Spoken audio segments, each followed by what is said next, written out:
Yeah, I'm always torn between like the kind of old school mentality, and we're live now, by the way, Oh, of nice.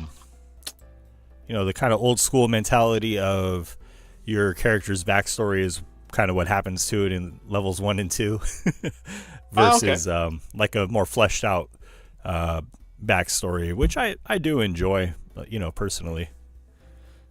I could see it either way. Yeah, there's it's hard. I think it's as a player, it's kind of hard to find a sweet spot. Like I think maybe more than a paragraph, and it's probably TMI.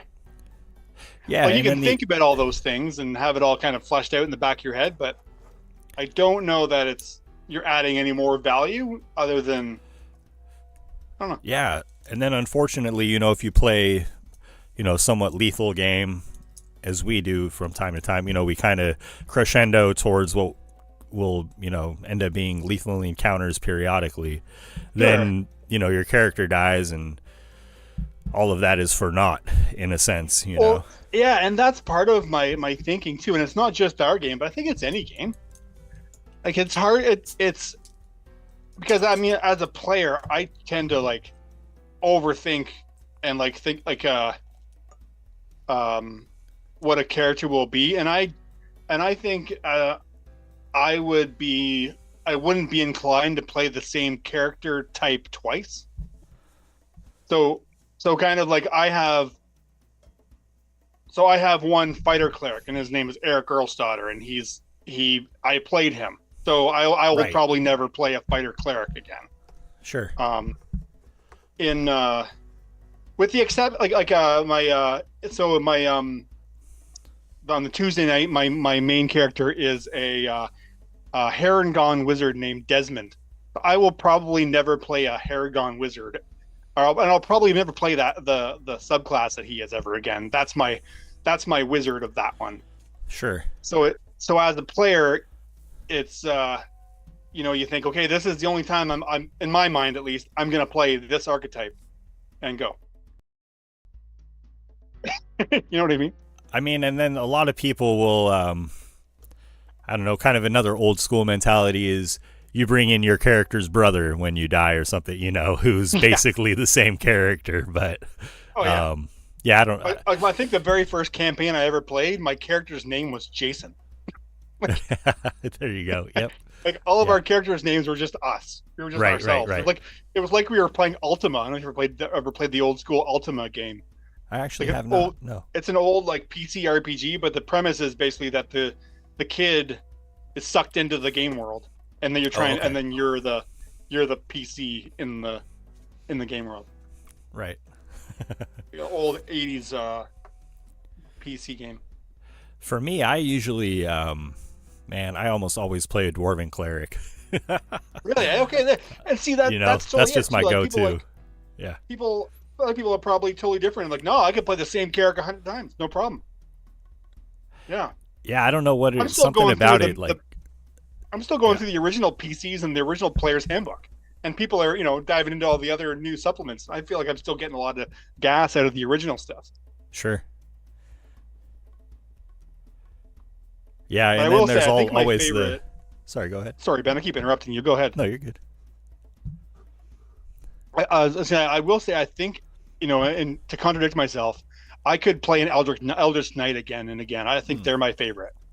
Yeah, that's a cool Your choice go to too, for your sure. cleric kind of comment. I could play an Eldritch Knight, I think, a lot. Yeah, and then there's of course subclasses. Each class to when you get to the point that you've kind of experienced all the classes you want, you can revisit others and delve Totally, into other subclasses. Of course, that's kind of a whole new character too, in a lot of totally. cases. And there's probably ones, and you may be the same way too. But there's classes and subclasses I'll probably never touch because I just don't like. I really struggle to try and make a druid. I've tried a few times, and I just does not interest me at all. Sure. And people love them. Chris loves them. Yeah. Yeah. Like just shows you that the game is designed for everybody, right? And there's something for everybody.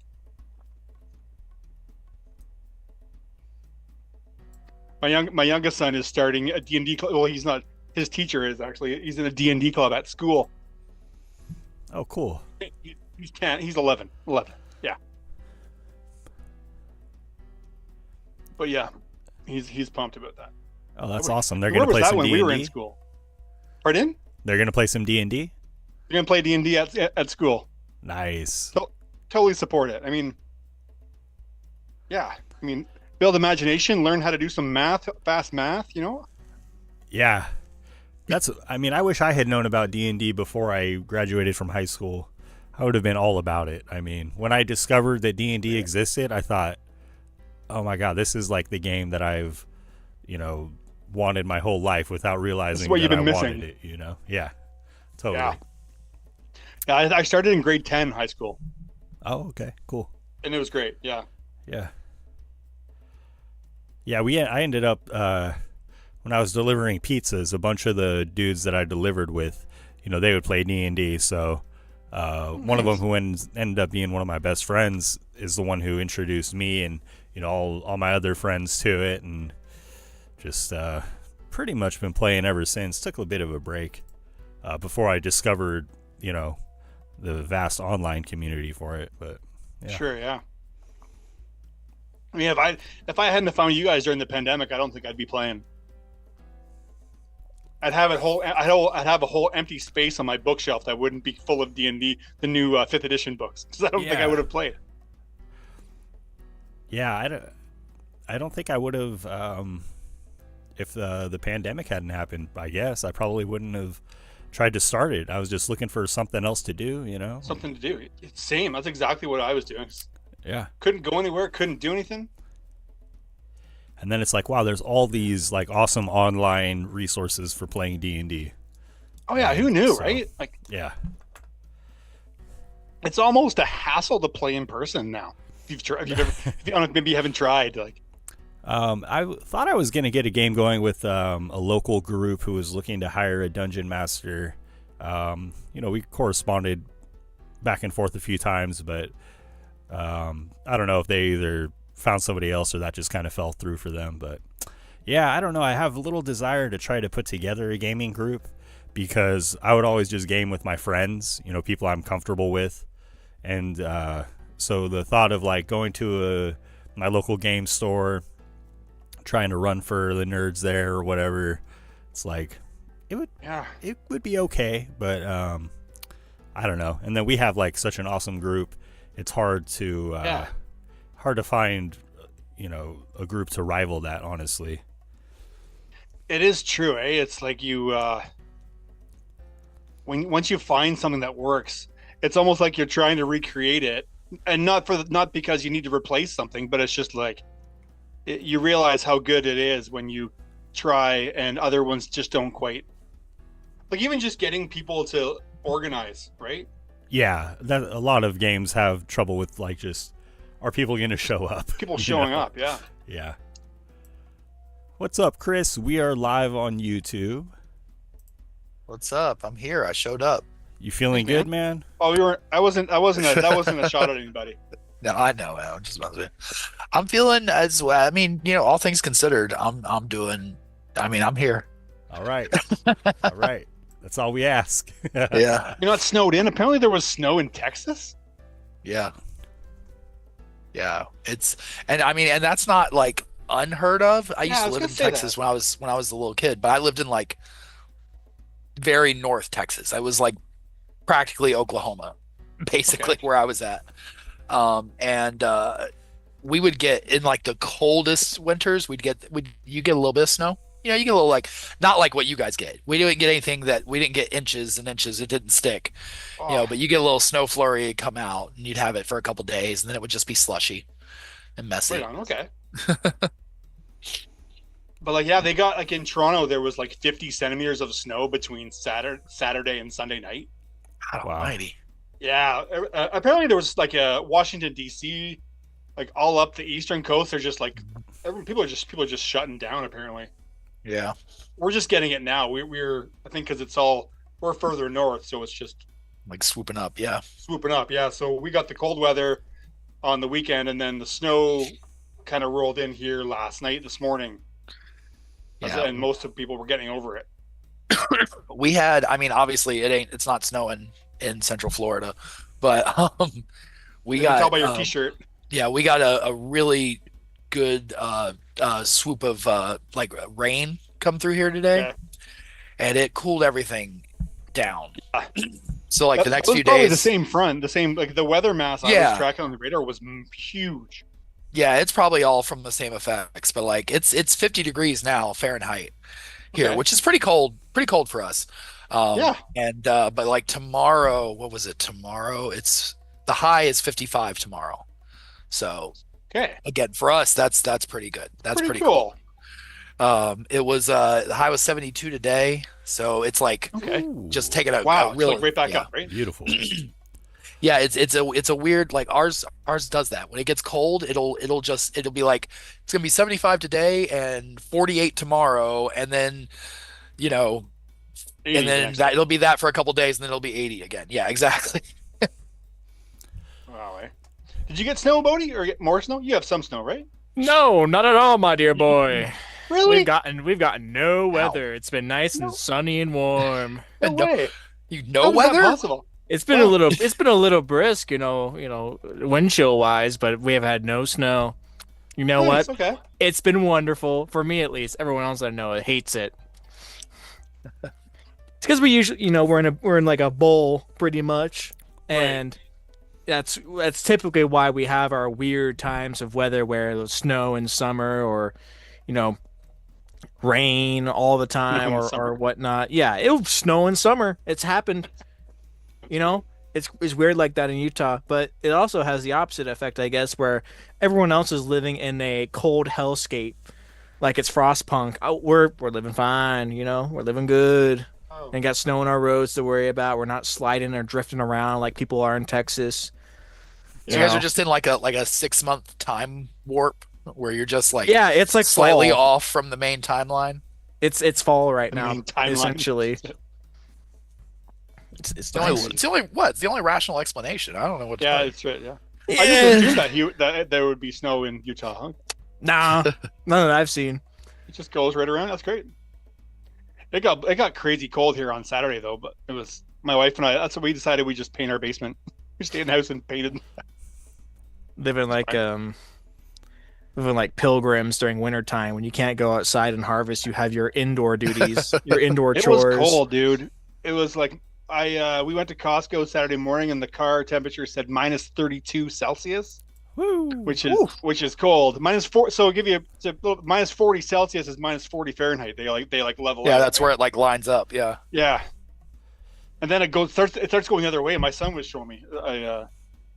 Yeah, so we just stayed in and painted our whole basement. It was great. Right on. We are, we're having beautiful weather here. We're like 60 degrees today in Yeah. Sacramento, so can't complain. Gotta be Yeah, nice once- somewhere, Ben. Right? Well, once the rain blew through here, it was nice today. Like I said, that rain, and it sucked too because I walked my son to the bus stop this morning, and then as I was, and it's only like a block away. We live like right next to where the bus stop is at. But I walked him over there, and then he got on the bus and everything, and then I was walking home, and as the bus pulled out and I started walking, it started raining, and it was. Really? Now this is at like 7 o'clock in the morning. Sun's not even up yet, all the way, and it's already raining and it's cold rain, and I cannot physically run right now. Right. Yeah. That is not an option. That is not something I can do. So you had to stoically walk home. So I had to Yeah. and I was like just walking through it like this is fine, this is cool. But in my head, I'm like, I'm so cold. I don't like it. it's a Terminator walk. Yeah, Oh, exactly. this guy's serious. Whoa, watch out for this guy. He's tough. I saw the new Silent Hill movie, Return to Silent Hill. Oh, really? Have any of you played Silent Hill? Back in the No, I day. never did. Like once at a friend's house years ago. We got an original, my friends and I, we got an original copy for someone's, it was like a Christmas or birthday gift or whatever, and me and someone else That's chipped in cool. on it. It's an original Silent Hill 2 copy for the Wow. PlayStation 2, I believe. Okay. And we basically would just like hang out outside his house in his basement and watch him play it and like hang out while he plays it. And his girlfriend would be, she would have the guide up in case he needed a hint or directions where to go next, because it's a game from like the 2000s. The camera angles are like you're stuck in a corner like Resident Evil, and you're watching as your character moves around a staircase, and it's inverted like camera controls, and it's also stiff and janky. It's just not very fun to play. They remaster it though, and the remastered version is a lot easier to play. Regardless, Silent Hill 2 has like 12 endings, and you have to complete a playthrough at least, and then how well you do in your next playthrough determines what ending you get. So how fast you did it. There's a score system, I guess, because there's enemies and how much damage you take, and you know, I can't remember if there's like optional objectives. There's like rooms to loot. Maybe that factors into it. I have no idea. I was like napping half the time, so I was kind of really in and out of consciousness in a dark basement as people are playing this horror game. So when we watched the movie, which basically is like a movie of the second Silent Hill game, if you don't have any knowledge whatsoever, you have no context, it's like an okay but very confusing movie. I had like a level below like acceptable knowledge of what was going on, and I was trying to piece together like at what point of the movie, like what point of the game they were in, you know, and like the ending of the movie was like one of the game's endings, but I didn't recognize it because we only went through one playthrough, and then we watched all the endings on YouTube, as you do, because you don't want to replay a game like 12 times unless you really love it. And Not one like that. and I was like, I don't know what's going on. And I talked to two of my friends that I was seeing it with, like a group of 6 people, and 2 of them like were really into the game, and they were talking about how they skipped like 8 hours of the game, of like in time skips that were going on, and the guy, you know, it's like he's like slipping in and out of reality, like, you know, he's seeing stuff differently, he's freaking out, and I'm not gonna, you know, it is like a very old game, but it remastered as a movie, so I'm not gonna say anything to spoil it. But even knowing what was going on, kind of, it was like still a pretty mediocre movie. So is the movie new? The movie is new. There was a movie from 2006, and then there was another movie in 2015, and then they did Return, which came out like a week ago or something like that. And the first 2 movies apparently are good. They always have had bad and negative reviews, probably because of like what's going on, because they label it after the games, or that's what they're modeling the movies after. But you know, I personally thought it was like an okay. I think it was like a 4 out of 10 if I had to rate it. Oh, okay. Not that But great. I don't enjoy horror movies though. Like not as in like I get scared watching this. I just not really entertained by them. Not your So thing. not my thing. What's up, Joel? We're live on YouTube right now. Hey, how's it going, guys? Hello. So don't talk about anything that you don't want the world to know. Nothing untoward. Like how Joel's still wearing his Jailhouse Blues from when he escaped prison. You already know. Yeah. He's got a chain on his ankle that's broken. I can tell you right now. That's what happens when you rob banks. Yeah. What? Wow, it's so Yeah, early. I'm not even sure what to do. I mean, I guess He it's not robs the a game. bank every Monday. Yeah. It's Joining us crazy. live from On the Lam. That's why it takes him so long to get here sometimes. I, He has to get rid of use his you guys- wanted level. Yeah, He's got to shake. He's got to drop the stars down before he can get in. I use you guys as my alibi, of course. Ben has a setting. It probably doesn't come up with the rest of us, but you actually can't join the Zoom chat if you have more than 2 stars. It's Yeah, like I always thought that was weird. I don't know why that Yeah. was implemented. Now you know. Now you know. I don't even And know you know how if it Ben- is. You get down to 3, and then the third one's flashing like it's about to drop, and then a cop comes around the corner and they see you, and like you gotta and start you have all to over. book it and get out of there Yeah. and Gotta go keep hide things in the interesting. garage or something. Yeah, or go get your car repainted. But that's just costly, you know. You don't want. Well, I mean, you Yeah, did rob a and- bank, so Wait, yeah, that's true. I mean, if you're yeah, that's the time you to got do the it. money. Yeah, it feels like poor planning on your part, Joel, is what we're saying here. Yeah, Do better It's your at bank fault, robbing. Joel. If you're gonna make a career out of this, then you gotta really step it up. Honestly, think- man, you gotta cut this amateur crap out. Come You on. know, you know what? I think. You know what? I think I need a crew. That's what I need. Yeah, a motley crew of vagabonds and maybe some ne'er-do-wells, I would say. What would I do if I robbed a bank? Like, my part in it? I don't know what I would... Because you got people that'll keep the tellers from pressing the buttons and keeping them in line. You got the people doing the actual robbing. I don't know what... I feel like you'd be Roll. the getaway guy. Me? Yeah, Yeah. because you do the car maintenance stuff. Like you would, Yeah. you know? You have Yeah. a souped-up getaway car. Yeah, you're the Yeah. The you're turbo blew off, guys. I'm sorry. No, I didn't sell it right. Chris Fixit lied to me. I'm clearly the distraction. I'm the one that walks in, with a fake identity as some very rich person who's trying to set up an account. And, like, excuse me, I need to speak with the manager, please. I will only deal with them. Yes, thank you. And Ben clearly plans it, Yeah. I thought I would be the and- muscle. I mean, You would be the muscle? Nah, have you seen Jason? That guy, no, I Vince. watched him knock someone out in a bar once. It was crazy. I think Ben glassed is him. right. I think Ben is right because I remember you said you've been like you've worked with bands before, like carrying stuff, right? there it is. So you are the muscle, clearly. You could do both. All right. Future careers And aside, let's play some D&D. You guys have any questions before we jump into the game about what's going on, what we're doing? Been a Yeah, couple weeks. what is D&D again? I Well, feel like where we left off, there was something coming through a portal, and Durian was like trying to stop it. Oh, yeah, That was really cool. Yeah, I forgot about that. Yeah. Is this session 38? This is number 38. Let's say Okay. yes. Yes. Okay. And so you guys conducted the well, I'll have to recap when we launch the game, so I'm going to bring us into this here. In Dungeons and Dragons, what you do is to create a fantasized universe of the mind in which expediency to achieve your goal is more important than any kind of moral frame of reference to your actions. So we have a wizard now teaching the children of his magical studies. That's kind of far out. Mazes and monsters is a far-out game. Swords, poison, spells, battles, maiming, killing. Hey, it's all imagination.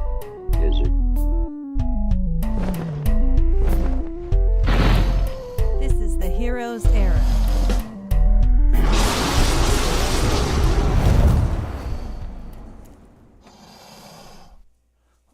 Welcome to the Heroes Era. I'm your Dungeon Master, Ben, and we are playing a game of Dungeons and Dragons. And joining me today, I have Bodhi as Durian. A tough orc in space, desperately trying to push this evil being away. Chris as Edward. Like in Blood Hunter, who just wants something to work out where I don't have to viciously murder someone for once. Joel as Peter. Halfling sorcerer and your friend in the darkness of space. And Jason as Desperado. A change up. Elf Paladin, just trying to get back to where we came from, where we're home, not in space, somewhere not here. Let's go there. And tonight we are telling a story, but we do not yet know how it will go. The players, the Dungeon Master, the dice, all of these will have a hand in how the game unfolds. This is the Heroes Era. And if you're joining us for the first time, you can catch up on our past sessions by watching all of them from start to finish. Please. And if you don't want to do that, we also have session recaps courtesy of Bodhi. Bodhi? Hi. Wow, I meant to post all the ones that we recorded, and I totally didn't. So I'm going to do that tonight for sure. And we're going to be live on Monday nights. We're going to start hanging out at 6, and then, everybody will trickle in, and as soon as everybody's able to escape their mortal coils, does that apply here? Or the police. Whoa, hang on. That means dead, right? Okay. Yeah, that Yeah. means that we have to die, and so- I didn't. Their obligations, your earthly obligations. Then, Yes. we'll launch into the game. Once we finish with the dealings of man, we may Yes, Indulge yes. in fantasy. exactly. And of course, please like our video, subscribe to our channel, and postings of just the game. As soon as I catch up with posting past episodes, which should happen pretty quick, then I'll post that game probably later in the same week. I don't know. We'll see how this goes. And our content does include descriptions of graphic violence and moderate language, so please be advised of that. When we left off last time, we'll just jump into the game here.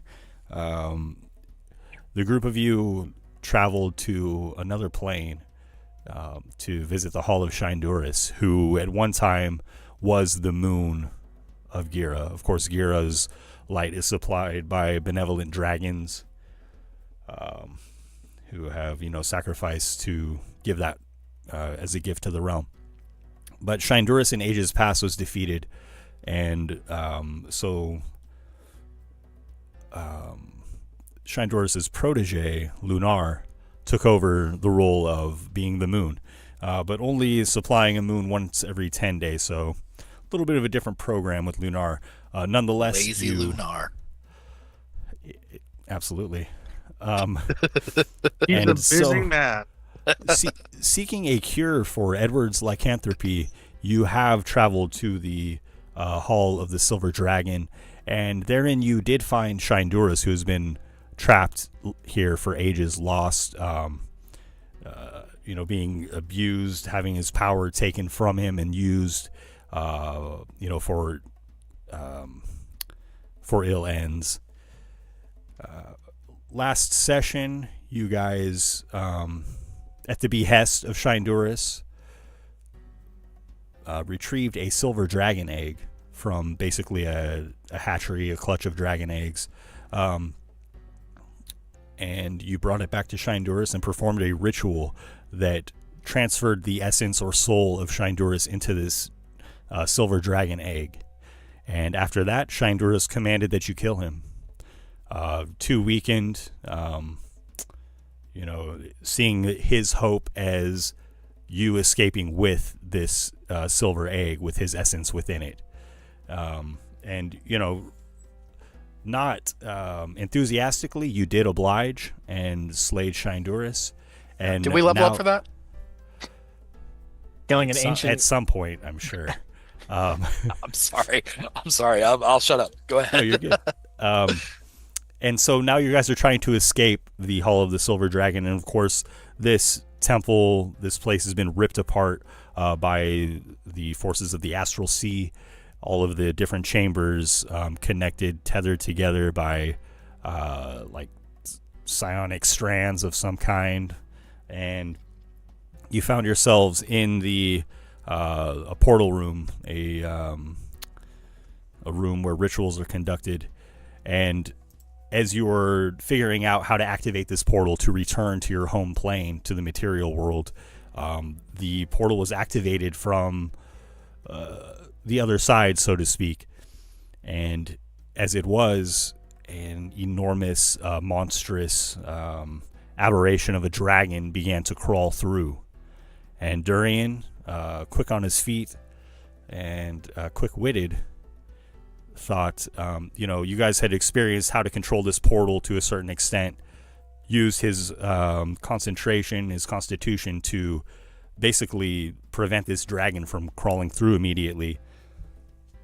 Excuse me. And so you find yourselves now with the upper torso of this dragon clawing, trying to get through this portal. And when we left off, we had rolled initiative. And we allowed Durian to act first. It did come in handy that you rolled highest for initiative as you were trying to interrupt this. Absolutely. I would say so, yeah. Yeah. I think I was going to count that as your action, trying to prevent him from passing through. You can conclude your turn if you have any bonus actions or movement that you wish to take, and we'll jump here, into the portal room. Gosh, I have a better name for it, but anyways. Yes.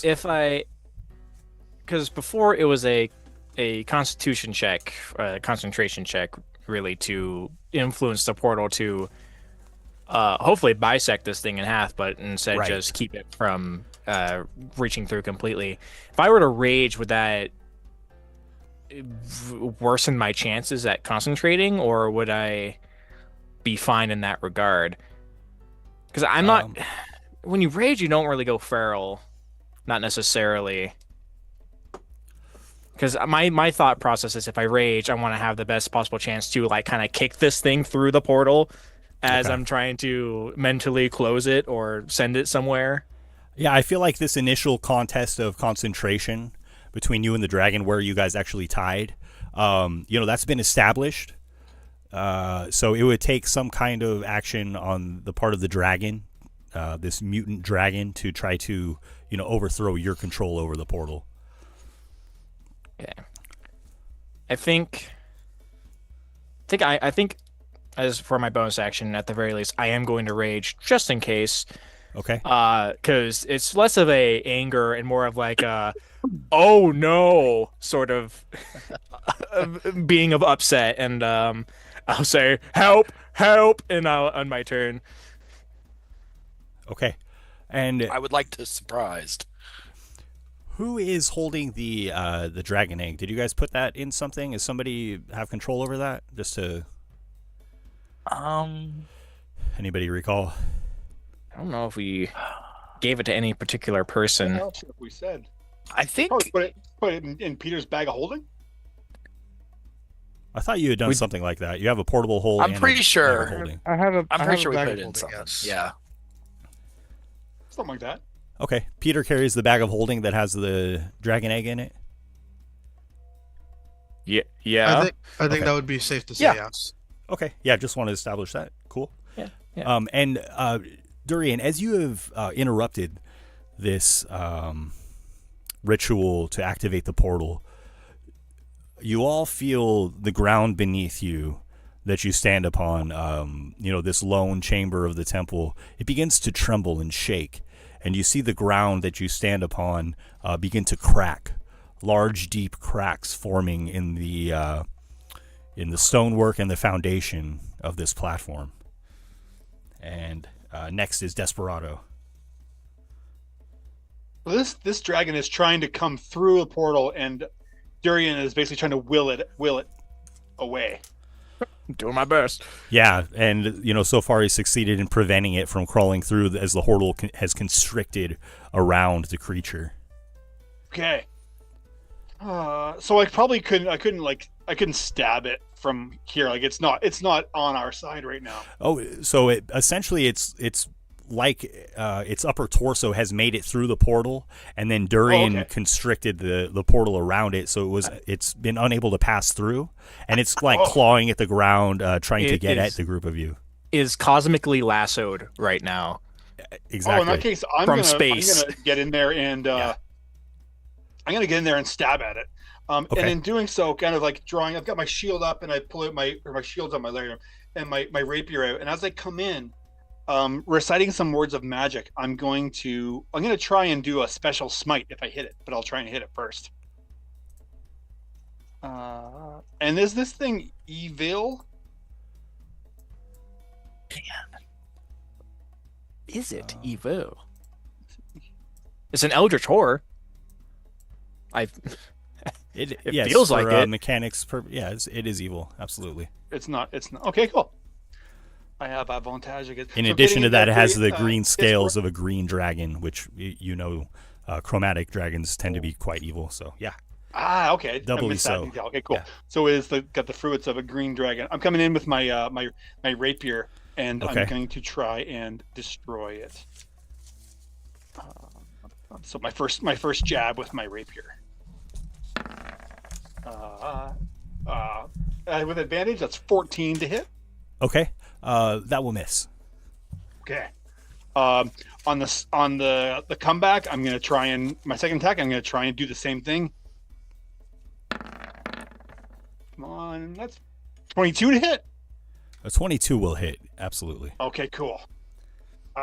So first, as I get in there with my rapier, gets in and digs into this thing for, let's see, it's going to be 10 radiant damage, and then as I strike, there's a literal flash of bright radiant light. I'm going to bring the spell up that I'm doing. My mouse just stopped working. There it goes. Sorry. As I'm going to release a Shining Smite, which Okay. is a spell I've been waiting to use. Pretty. So for another 6 radiant damage, and the target is basically until the spell ends, the target sheds bright light in a 5-foot radius, and attack rolls against it will have advantage. So I basically light this dragon up like a Christmas tree as my rapier kind of digs into it. Okay. And then I'm there by Jurian trying to basically just keep this thing from coming through. Okay, and this, in addition to being a dragon, seems to be some kind of aberration, much like the Grekti that you have fought earlier in the temple. It is spined, and its wings actually seem to be severed, so that, as it's reaching through, you can see stumps where its wings once were, and as you do strike it, spines from its back fly off in retaliation, and you will take 4 damage from that, from its quills, Desperado. Ouch. Rude. And that will be all for me.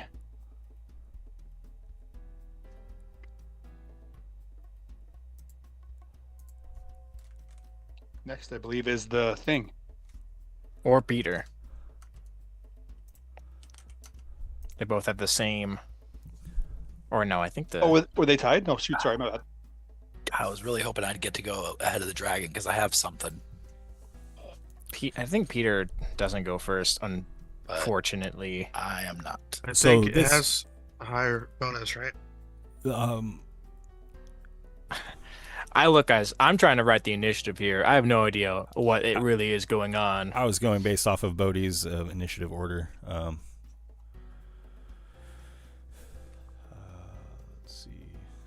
I'm pretty sure it has a higher bonus than me, Ben. With a +4 to initiative, you have a +3, it looks like. Yeah. Right. Yeah. Okay. And so this is the altar room. With where the altar is where this portal is created. It is a large enough room. Where do you guys place yourselves in the room? I'm, right next to the portal. Because I had to throw the thing in, and Desperado's right next to me somewhere.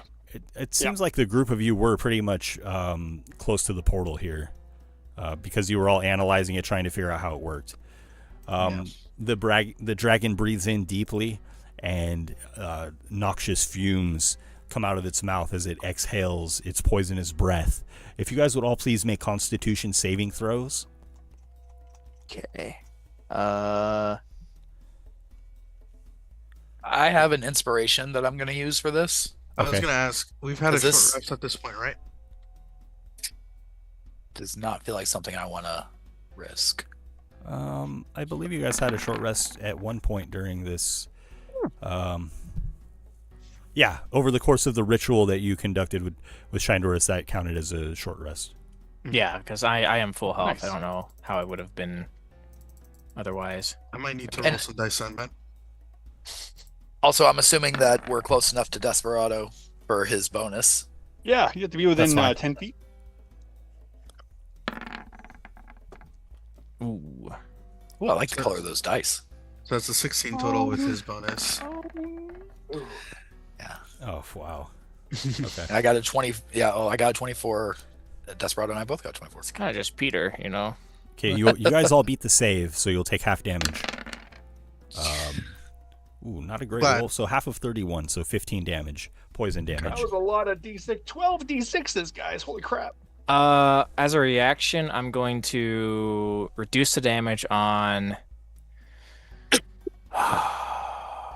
I don't know who would be.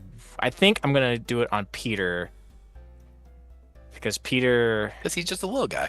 He is just a little guy, and I feel like he would immediately crumple if this thing did too much to him. So you get 2 less than that. Don't worry, I'm gonna say Ben, I used half my hit die. That's fine during the short rest. If that's okay. Okay. That's fine. Yeah. So that's 14 to what I have. Plus the 2 from Durian. Plus a 2 from Durian. Minus 15, so you I think your gained 1 con hit bonus too when point. you're You're rolling one. hit dice. You're one ahead. Yeah.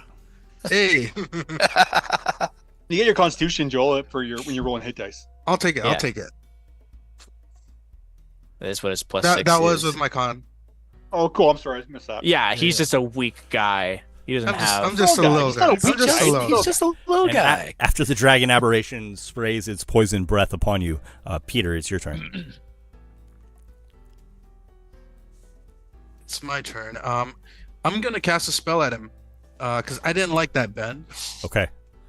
I'm gonna whisper in his ear, disgusting, foul things, about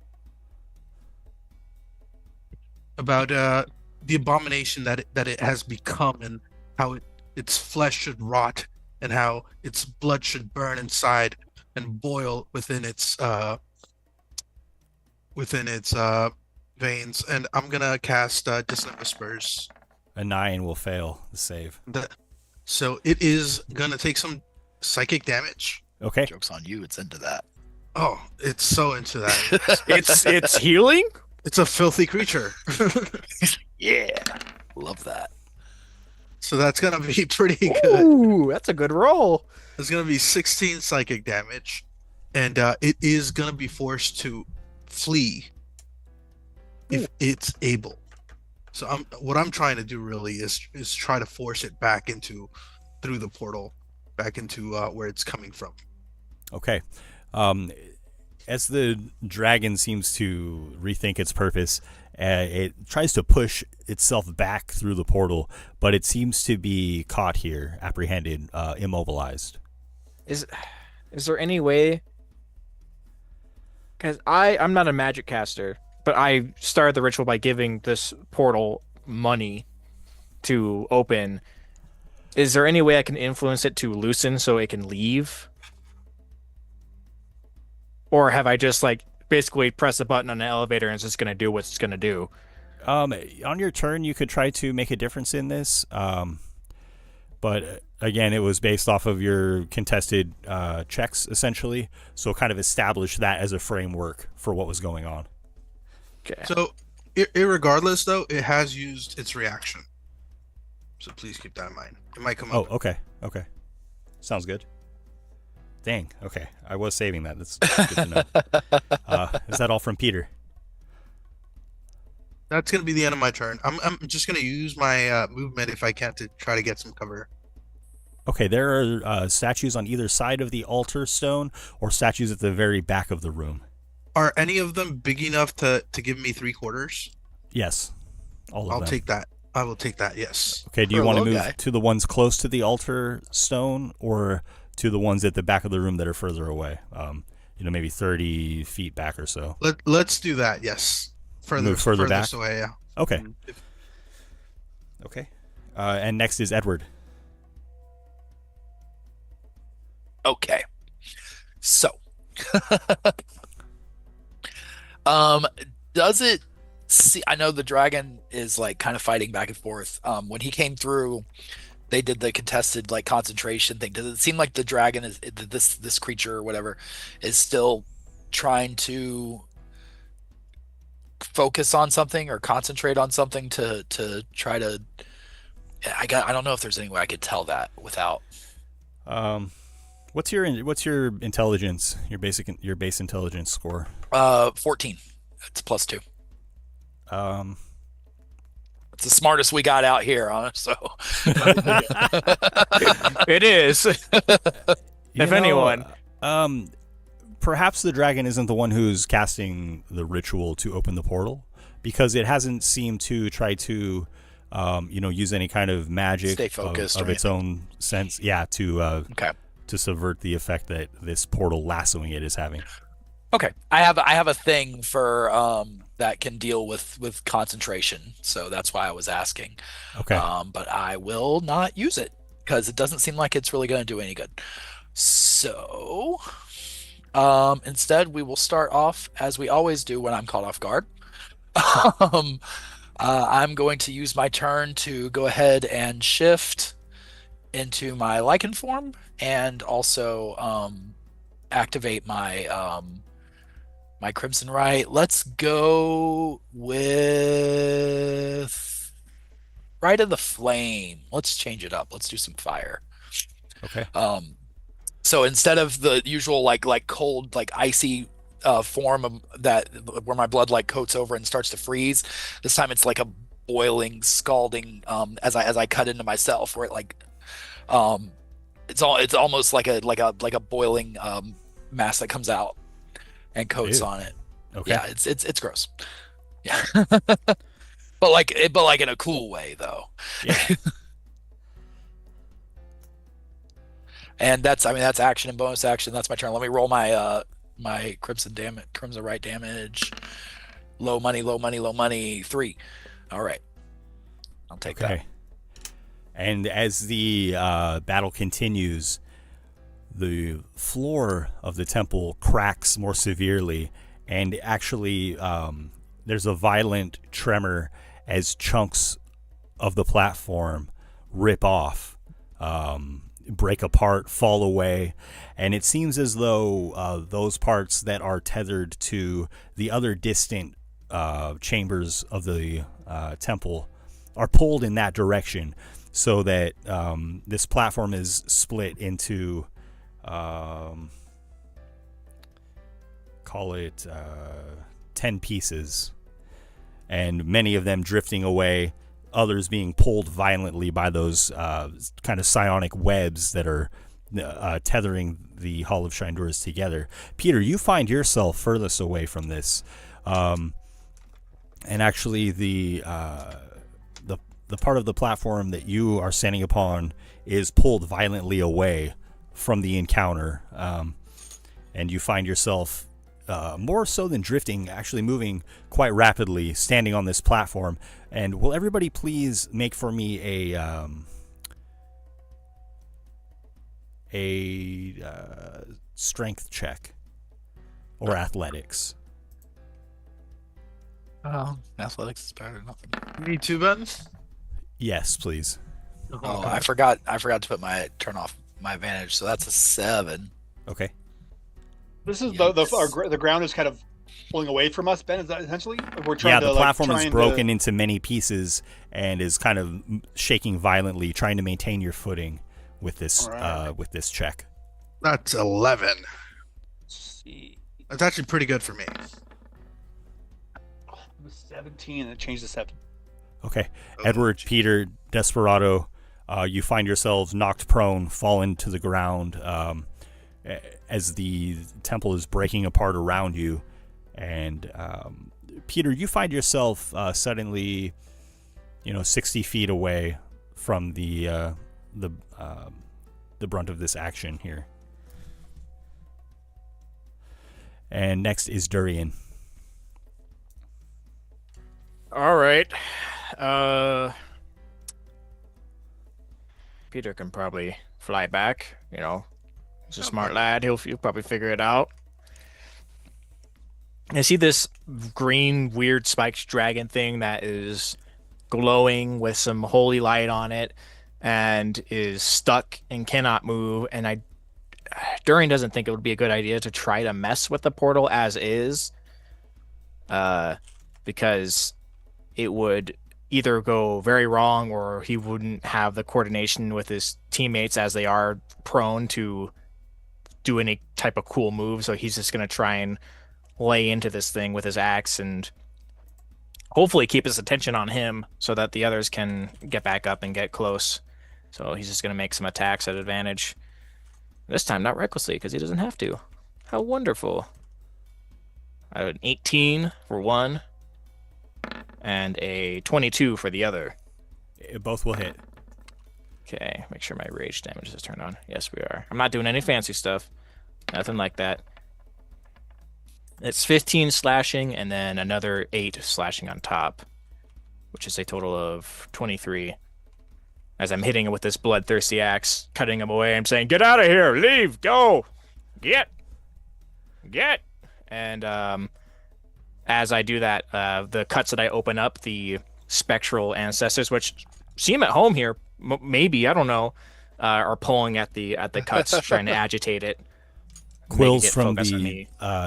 Grekti dragon jettison themselves, and you are stabbed by these quills, Durian, when you strike it for 4 damage. Okay, for 2. All right. Ow. If I'm no, if when I got hit with that breath weapon and when I got hit by those spikes, do I have to make any types of checks to keep the portal going, or is it just working and I just don't have to die? You seem to have had a lasting effect upon it. Okay. Yeah. All right, you freak. It's you and me now. If you wish to alter its state further, then you'll need to make a focused effort in that respect. I don't know. Immobilize seems pretty good. Just can't move. After Durian is Desperado. Yeah. After this thing tried to spit at us, I'm getting it right in there again with my rapiers and trying to light this thing up. Okay. And it's got quite the glow. It's got this radiant glow on it now. So you guys all attacked at advantage, so you know. Very nice. If you didn't, yeah. But here I come. Yeah, jabbing it with my my blessed rapier. 17 on. I didn't roll with advantage, but 17. Make the attack with advantage, please. Yeah, just in case. Just in case, right? Sorry. We'll overrule the first roll that did not have advantage. That's fine, and you'll critical hit. Is that right? You sure? I don't want. I actually. That's how we're doing it. I only meant to roll 1, so technically it was. That's how we said it. Hiya! All right, it's official. I'll take it. So my crit is going to deal 13 damage. You're gonna smite? I am not. Okay. And the creature, the dragon, begins to spill ichor from the many cuts that you all have dealt it. It is effectively bloodied. Awesome. And then coming back with my second swipe. For 22 more. Will hit. Or 22 to hit, not 22 more, sorry. It's going to be 9 more radiant damage. So the total there would have been 22 for both. Excuse me. Gotcha. Okay. Sweet. And I'll just keep standing there, just looking at it over top of my shield.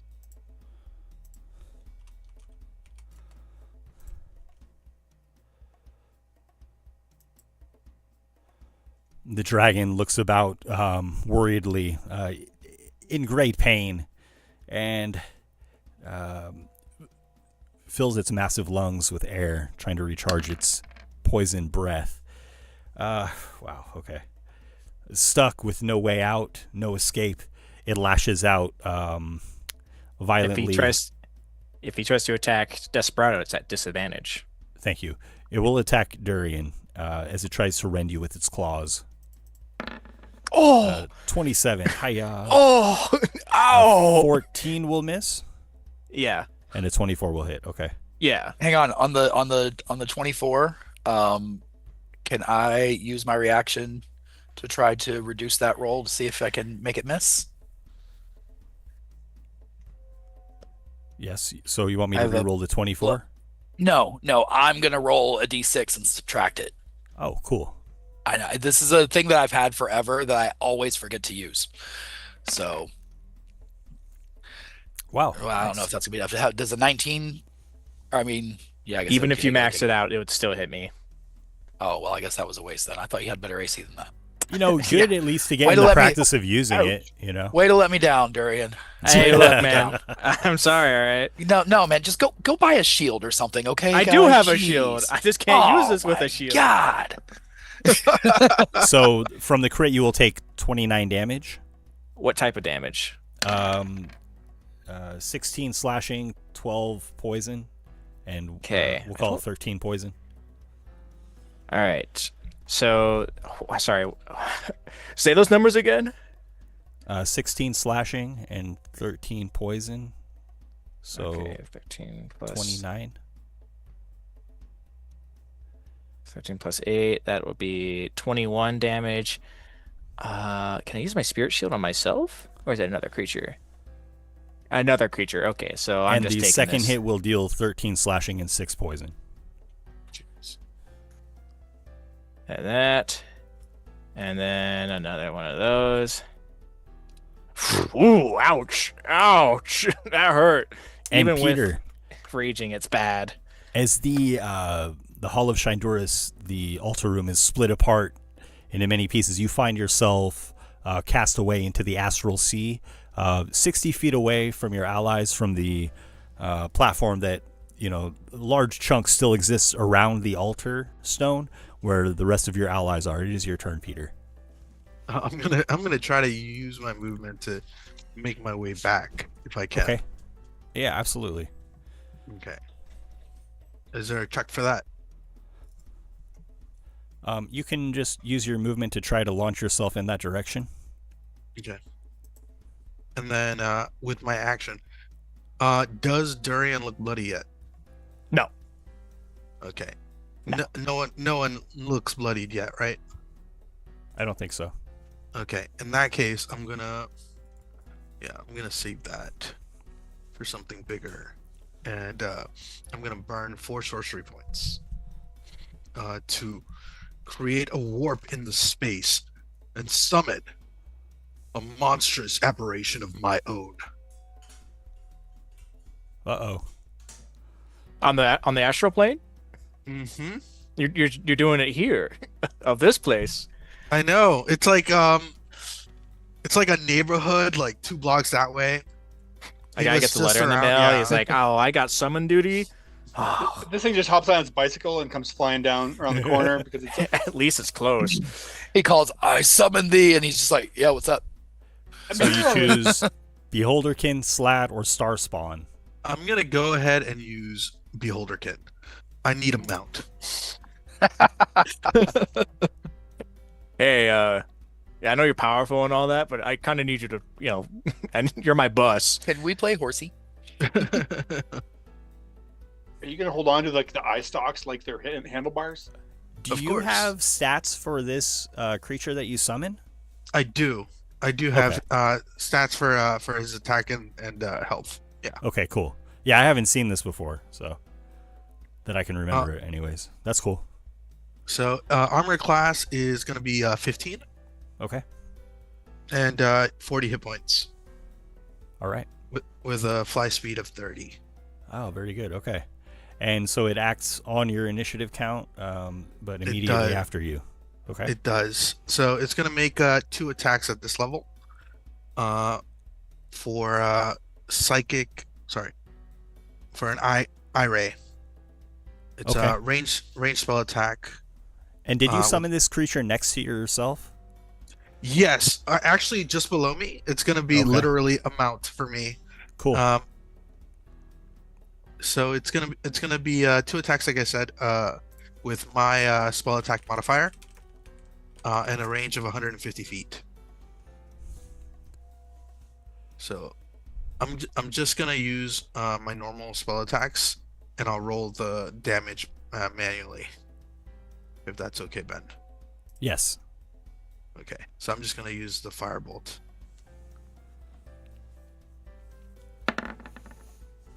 So it's a 13 and an 18. 18 hits. Awesome. And that's gonna be for 1d8 plus 3 plus 4, so 7. Okay. Man.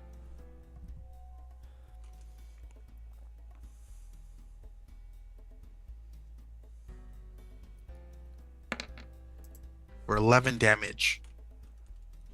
Okay. Solid. And it's gonna use its movement to get me Okay. another 30 feet closer. So I do apologize to resort to semantics, but you do need to use half of your movement to mount a creature. Oh, that's right. So you used your movement to get to where you were, and did that. So on your next turn, you can certainly do that. Okay, perfect. Okay. Jeez, man. After Peter is Edward. Edward, you find yourself next to this aberration, trapped still. I'm still right next to it. Yes. Good. That's exactly where I want to be. I would like to use my action to get up and beat the crap out of it. Very good. Respectfully.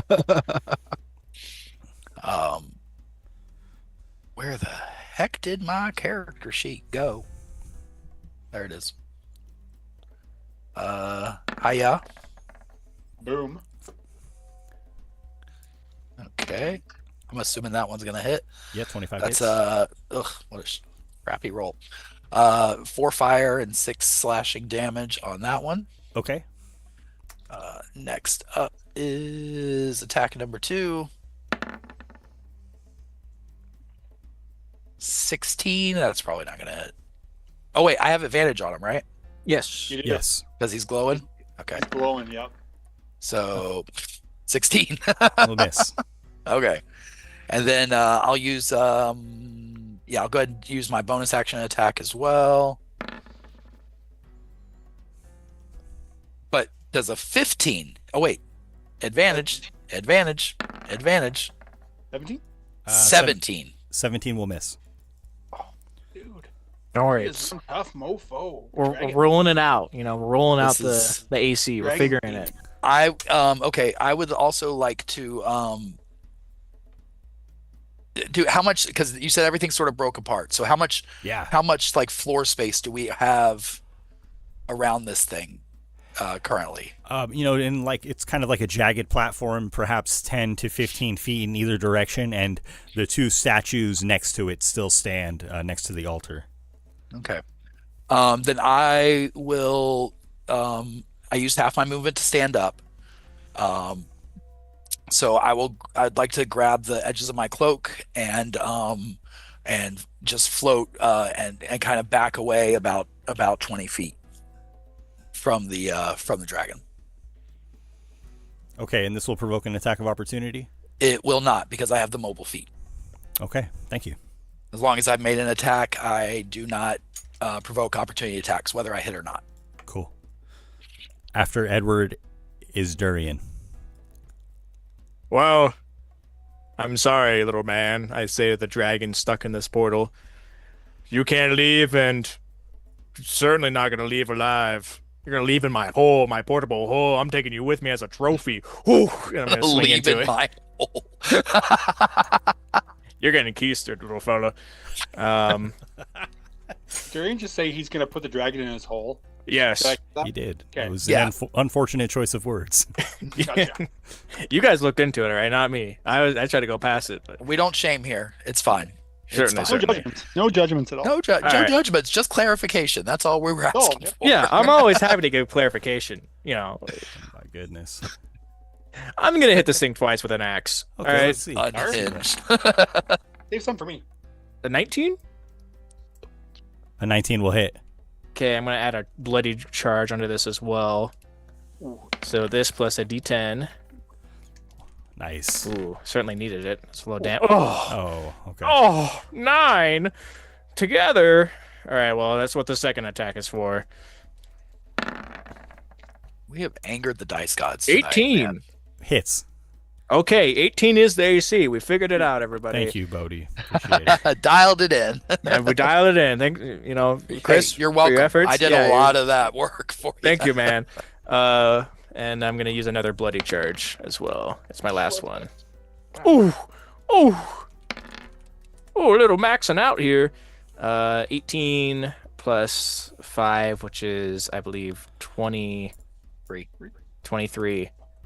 The Grekki dragon is badly injured. Surely a final hit will slay it. Desperado, kill this fool, and I'm gonna end my turn. And Desperado is next. Can I see its face? Like I can see its face, hey Ben. I'm going right at its face. Okay. Like I'm trying to literally poke it through its eyes with my blessed rapier. Beautiful. And 24 to swing. Will hit. Come on, roll some high damage. 12 radiant damage on the first jab. Yes, and your blessed rapier does go through its eye hole, and the creature falls slain as you skewer its brain as well. Nice. I give a bow. I'm going to, assuming nothing else happens. We I'm can gonna break grab initiative. The creature is still, caught within this half-open portal. Okay, I'm gonna grab it by its head, horns if it has it, and I'm gonna try to like pull as I want to open the portal more, or at least attempt to. When I see what Durian's trying to do, I'll swoop back down and grab the other side and try to help. Okay. Durian, will you make an athletics check with advantage? Yes, I will. 28. And you pull this dragon through. As you do, the portal remains open to the extent that it was. I'm going to do a quick cursory look at it. Will this fit in the portable hole? 6. What's the dimensions of this portable hole? I really should know this. The dragon? Yeah. Well, yeah. We'll see if we can, throw it in there. Just toss it in there. It's 6 feet in diameter. The dragon's too big. Okay. Well, sorry, dragon. I'm just gonna drag you with us, I guess. Maybe throw you through the hole, see what happens. I'm gonna see where's the portal leading to. Where's the other end of it? Hold on. Huh? Just something on the other side of this sent a dragon over here. So perhaps we shouldn't just go jumping right in there immediately. At least catch our breath a bit, figure it out. I mean, I don't know. What do you all? I don't know how. Do we just go for it? I don't know how long this is going to stay open for. It's the thing, and I don't know about you, but I don't know how much teeth I have left. So it seemingly acts as a key to this portal. Am I right? The egg we have is that Shinduris is in her essence. Their essence is in the egg, right? So this is unrelated to that, but yeah, something over there sent that thing over here. I'm not sure if we should be. I can send my creature in to explore. Right. Okay. I'm gonna have the Beholderkin move through that space. It's a medium-sized creature. Okay. And as it flies through, you see on the other side dark caverns, silhouettes of monstrous creatures lurking on the other side. Oh my! And your Beholderkin disappears through the portal. I'm gonna create a telepathic link between me and him, so that we can communicate with each other. Using my aberrant mind powers. And I'm going to ask him to describe what he sees on the other side.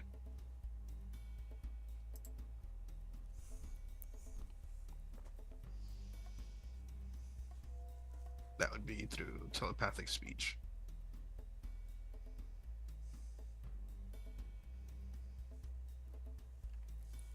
You hear it begin to describe more spined creatures, and then it is silent.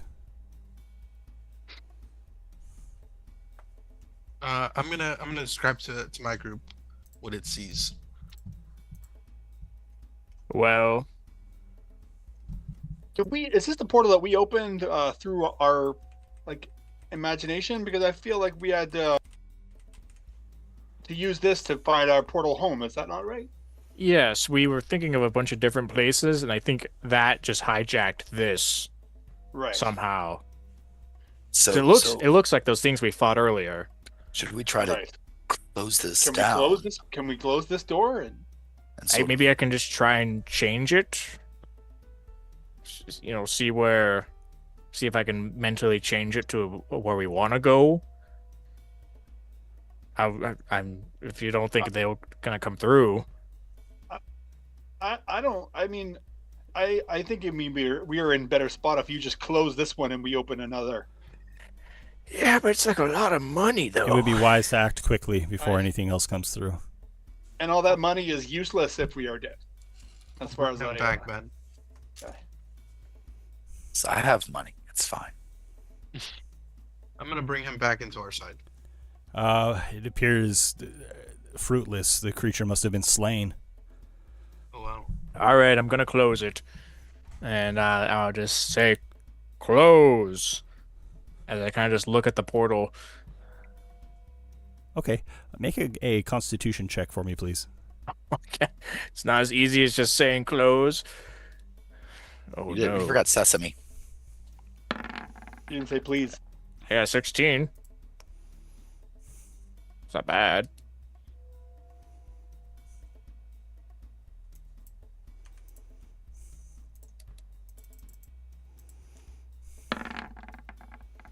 Oh.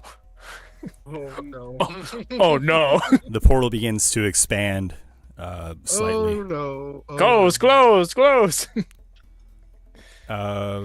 Somebody else can intervene if you wish. Can I try, Ben? I want to give this a shot. Absolutely. Make a Constitution check, please. Check or saving throw? Check. Okay. I wish it was a saving throw. That would While be they're great. doing that, can I ready an attack action for anything that comes through? Yes. Is this considered? Yeah, a skill I will check? do the same as Edward. Edward, yeah, I could call Edward. Okay. Is this sorry. considered a skill check? Yes. I'm gonna go ahead and. Okay, I'm gonna go ahead and burn a first level slot to regain a sorcery point, just in case I fail this. To try to reroll.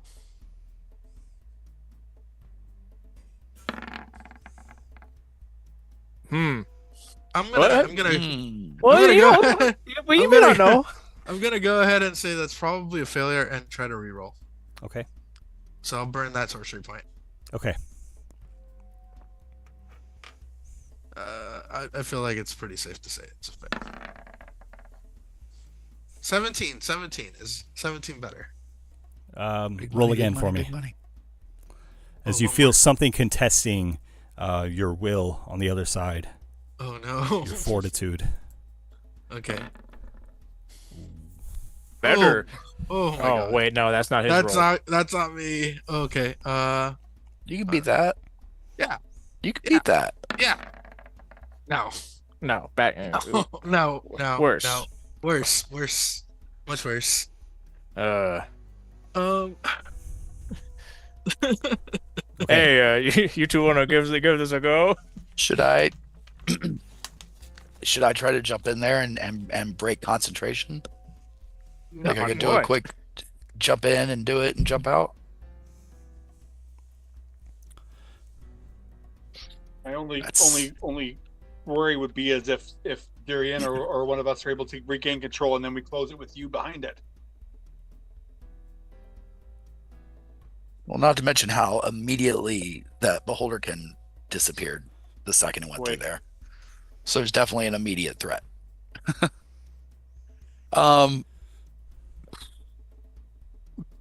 But As I'm you gonna deliberate- focus in on it and Your next move, a spined creature, much like the Grekti that you have fought before, but somewhat perhaps decrepit, more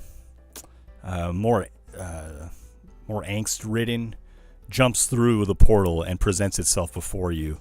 All of you find yourselves on this platform, and the creature lashes out with its claws, and it slashes at Peter. Damn, they're see. Oh, prey animal. It With went a towards the 15 to littlest hit. thing. That won't hit. I have mage armor. Can I use my ready to attack action? Yes. oh, nice. Ooh, another one of those dudes. Oh yeah, I remember those, Ben. That's right. Oh, that freaking lovely little guy. 15 will hit. Okay. Oh wait, I got 2 with the attack action because we got a slashy slash. That'll hit. So we got a 13 damage and 13 damage.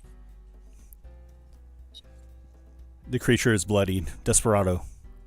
Yeah, I'll do the same with my raid attack, just like a swish, my rapier. Come on. The first one is 25 to hit. Hits. 6 radiant damage, and on the comeback. Come on, let's crit this guy. Not quite, but 22 hits. 22 will hit. Another. Oh, there, max that out. 13 more radiant damage. and the beast is slain outright. It falls to the ground. You sense that more will be on their way through if you do not close this portal. Can I try again? Right. Yeah, Yes. I'll pitch in too if I can Okay. help. Absolutely. Yeah, can I help too? Can we all? Can we all? Help? Whoever wishes to make checks against this may make their own individual checks. All right. It's a con. Yes, concentration check, Oh, yeah? please. Swinging for the trees. 7. Oof. Dirty 20. Okay.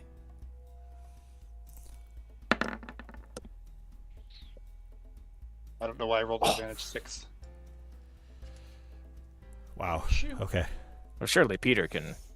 I got this. It's fine, Yeah, guys. Peter's You got guys it. got this. You guys got this. There's no other Been what? bonuses. no other bonuses to these checks. No. Oh, jeez. I have a jeez. +4. Oh jeez. Oh jeez. Is it checks or saving throws? that we're These are doing? checks.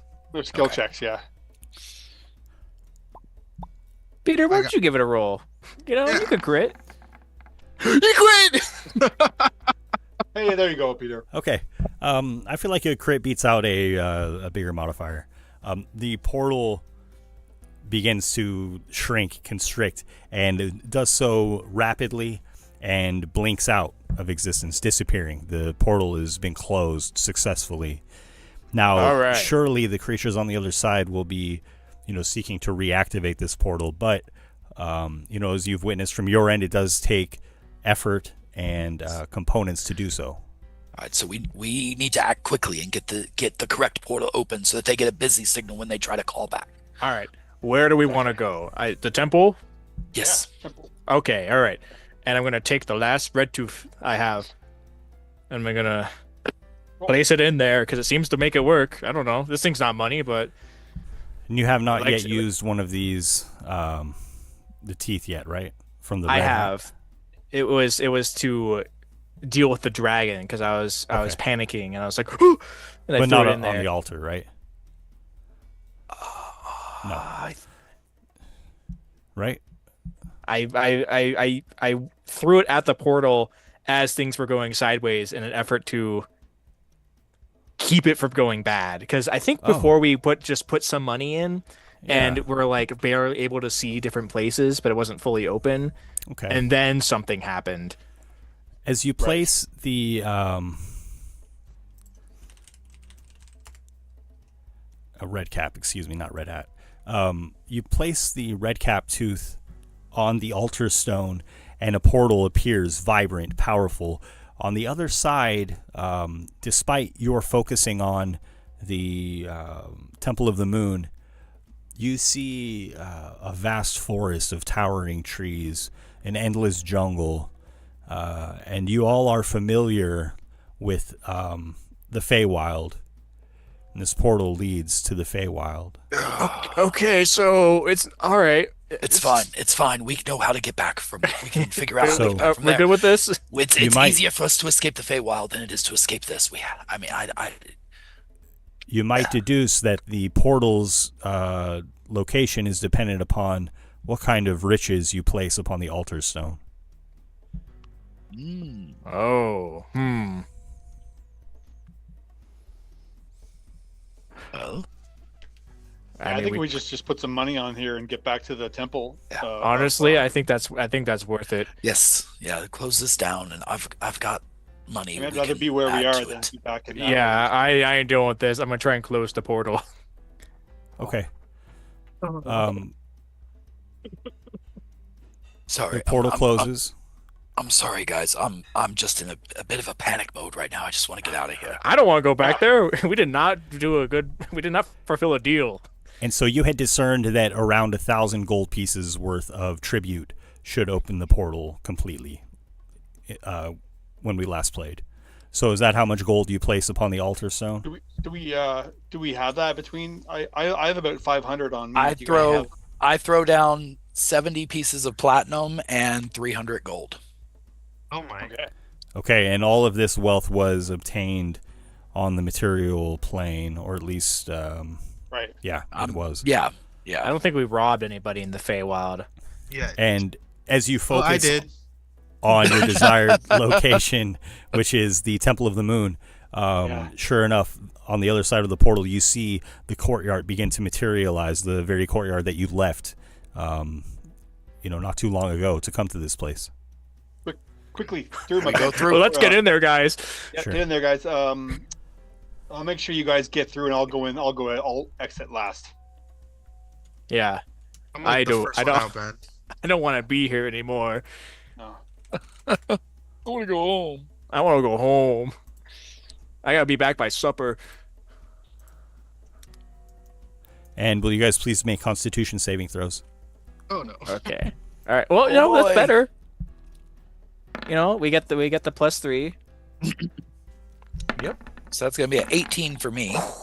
I crit for a 30. Nice. Ooh, so 15 for me. Where was that when we were closing the portal, Durian? Well, it wasn't a save, man. Moving through the portal is taxing, but you all have strong enough constitution to avoid any kind of exhaustion from this. And when your vision returns, you find yourselves on the cool stone floors of the Temple of the Moon. And near you is Mikkel and some of the temple clergy that had helped to conduct the ritual. And let's take a break there, about 15 minutes or so, and then we'll come back to the game, okay? Sounds good. Cool. Yeah, sounds good. GG's, guys. So far, we're still alive. Oh my God, how? Ben, are you relieved that you don't have to plan another 10 sessions in the Feywild? I was ready. You may be punishing us, but we're punishing you. We could have just kept that other portal open and just grinded some XP real quick.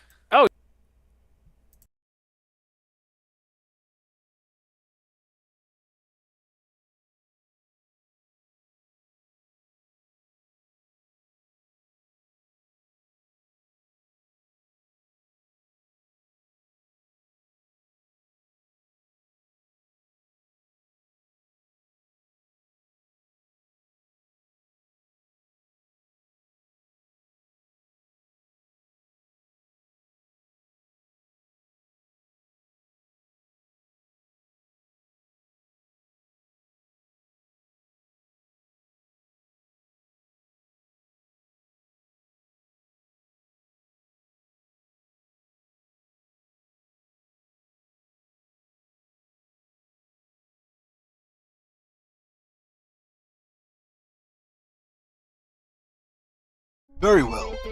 I'll tell you my story.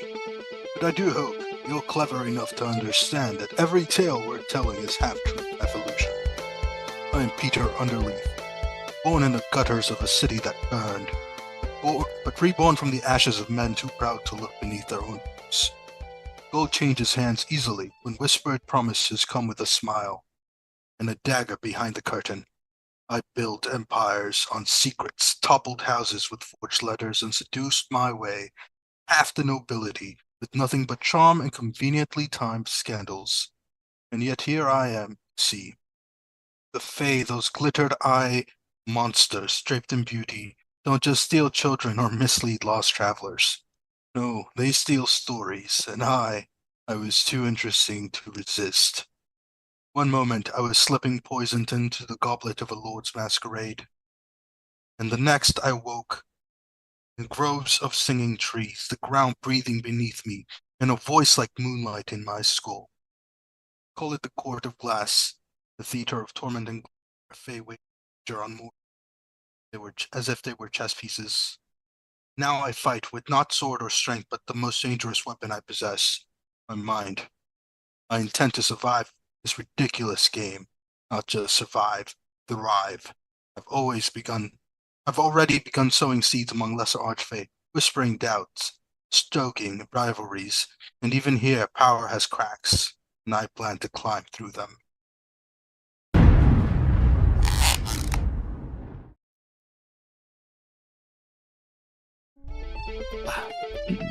So Edward's story actually begins quite a while back.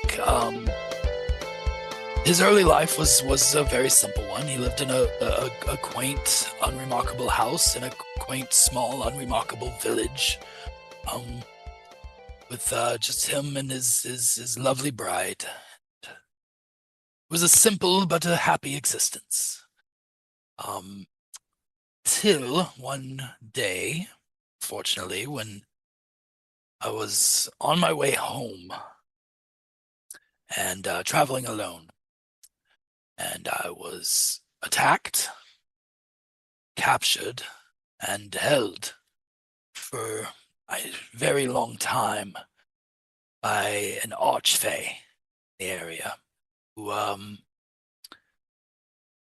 excuse me, not an archfey, by an archdruid in the area who was attempting to enhance the powers of his own wild shapes.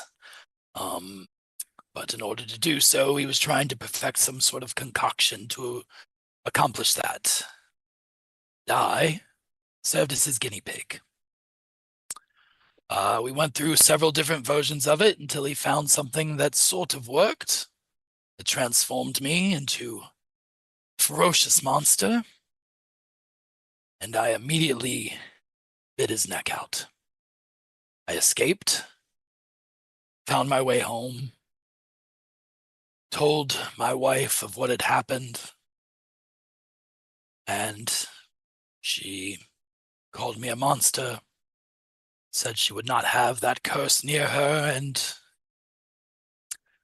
kicked me out, told the rest of the village, and I was shunned from existence.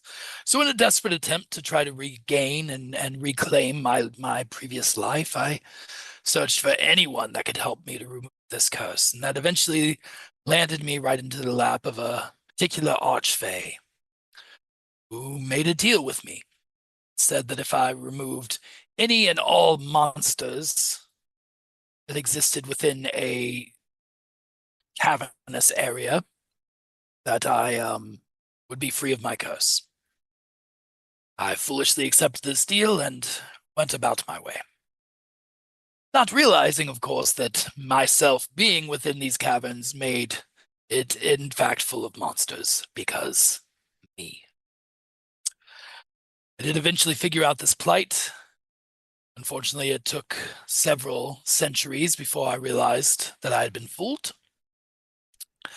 And as such, I sort of gave up on that particular instance, have learned to accept that this creature is a part of me, whether I like it or not. Learn to accept that every facet of my prior life that I've ever known is gone.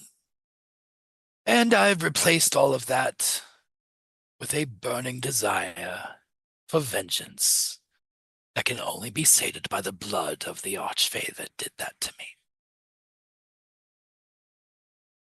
Anyway, that's my story.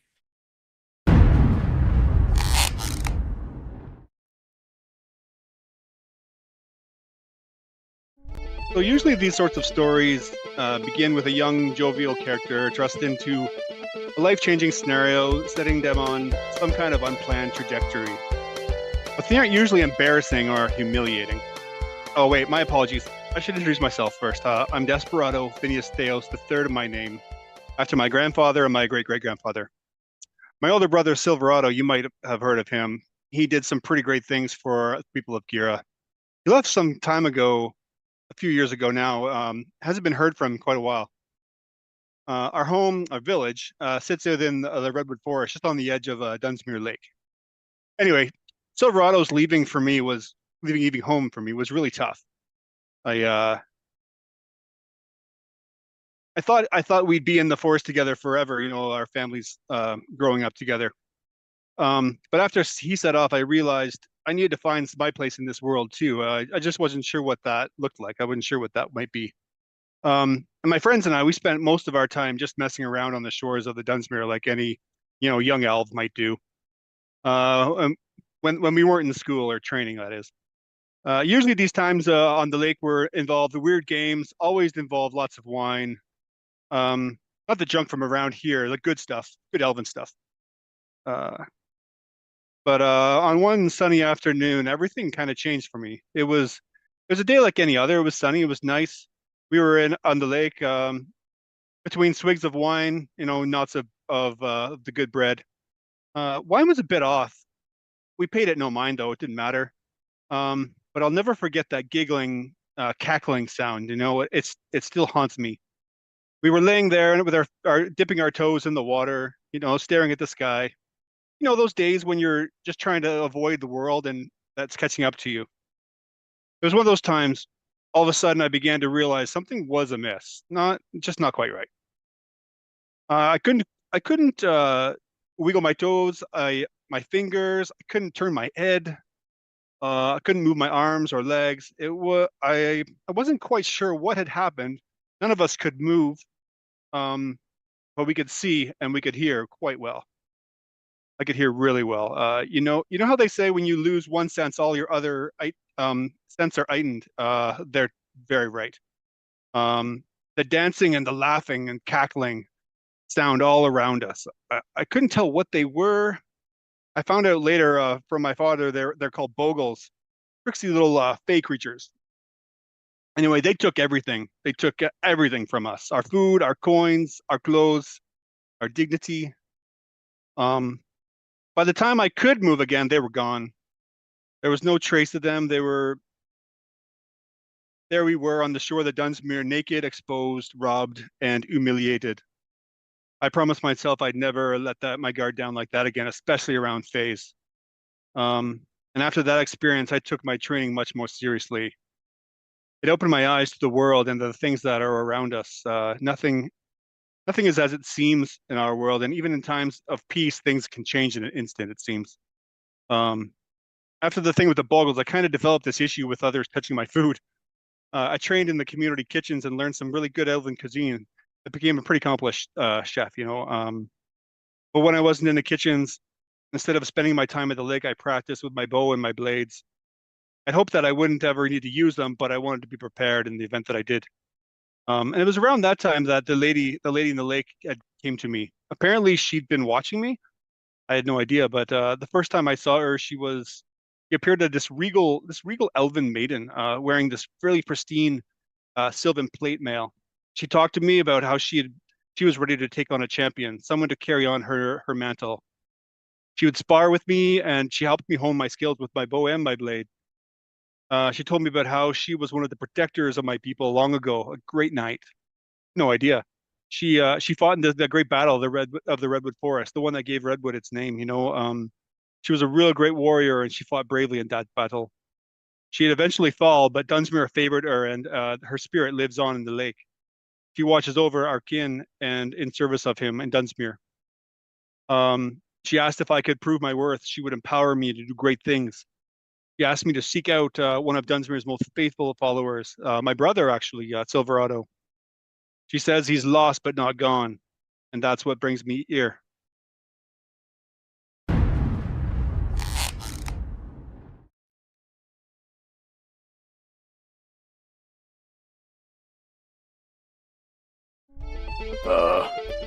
I was with my pa in the woods, hunting for food on a long trip away from home.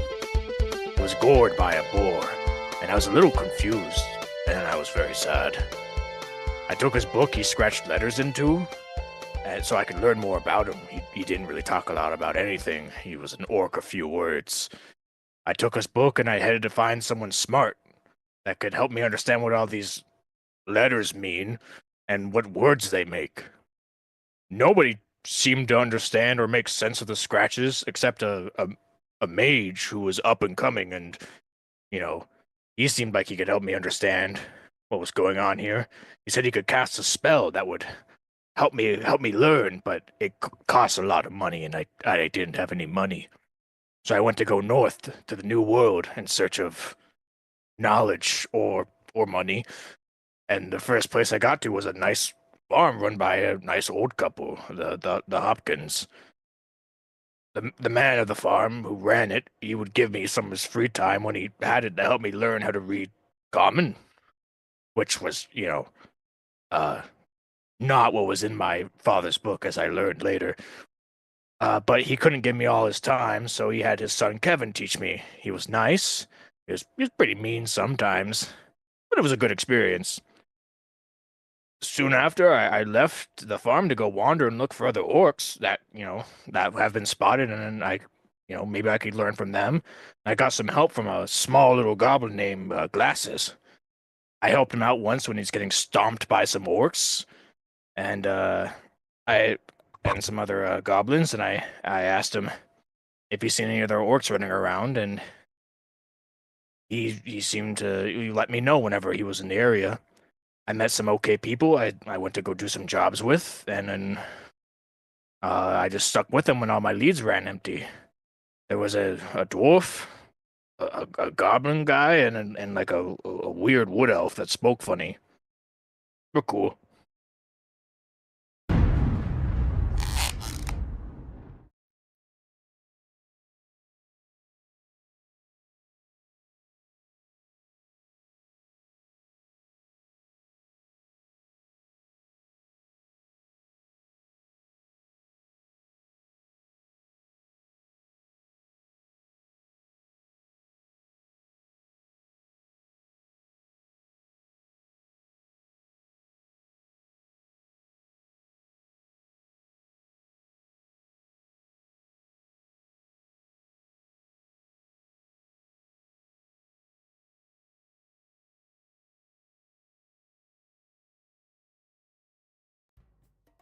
It's either Ben and Jerry's, or if we want to be fancy, we do the Talenti gelatos. Oh, those are hella good. Yeah, those are hella good. You're right. And then if we're doing like a big one, like a half gallon, it's got to be Bluebell. Got to go with Bluebell. I did bring us back live while we wait for Joel. Which one? Fourth of Dairy. I don't know that one. It's like a local. Like a local thing. I don't think it's mass produced, but you can get it in some of the grocery stores. It's good. Yeah, Fourth of Dairy bubble gum. That's my go-to. There's one. It used to be called Unicorn Poo, but they changed the name of it. But it's basically it's bubble gum and banana like mixed together. Oh, weird. Well, yeah, it's fantastic. It's like those oh god, what were they called? The that are like hard candies, but they're like chewy. Runts? Not runts. Kinda. They're like a big thing. It's like taffy almost.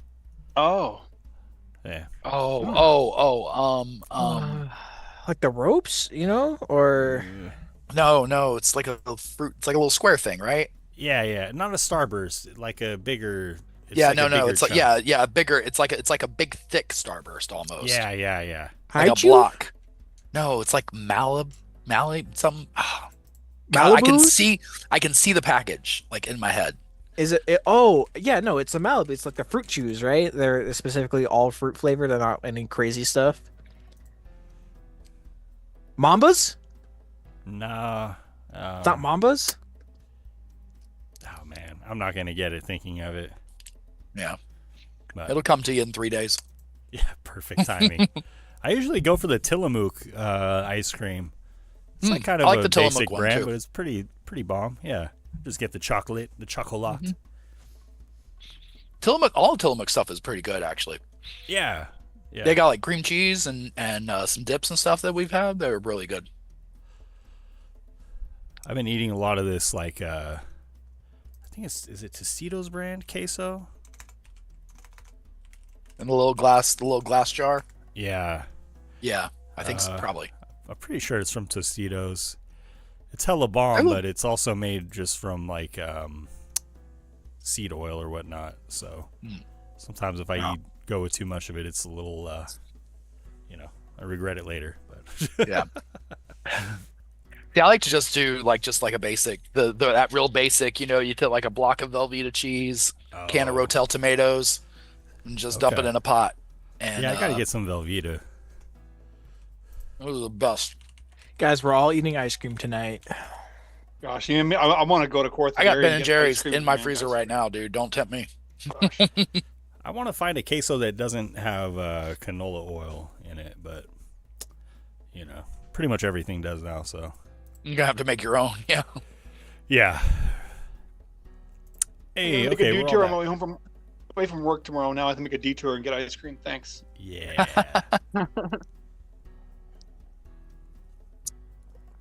Not too well worth it.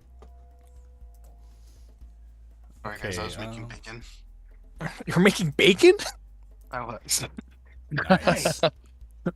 Wow. I'm shocked. That's I don't know amazing. why. Props to you. You I know, respect that, man. I never would have thought. He's like, I got 15 minutes. Let's go for it. You can make bacon in 15 minutes. That's a totally reasonable thing to do. I would have never thought to make bacon. I wouldn't have either. But Boom. Joel's a trendsetter. Joel's the innovator. Yeah, Can't argue with bacon. So good. love that for you. My Love wife that is for you, making bud. a meatloaf right now Ooh, that I will nice. enjoy after the game. Okay, now I'm jealous. You know, not for a nothing. post-game treat. Not for nothing. Yes. I make a pretty dope meatloaf. Nice. It's one of my I hate- go-to things. I hate meatloaf. I don't like it.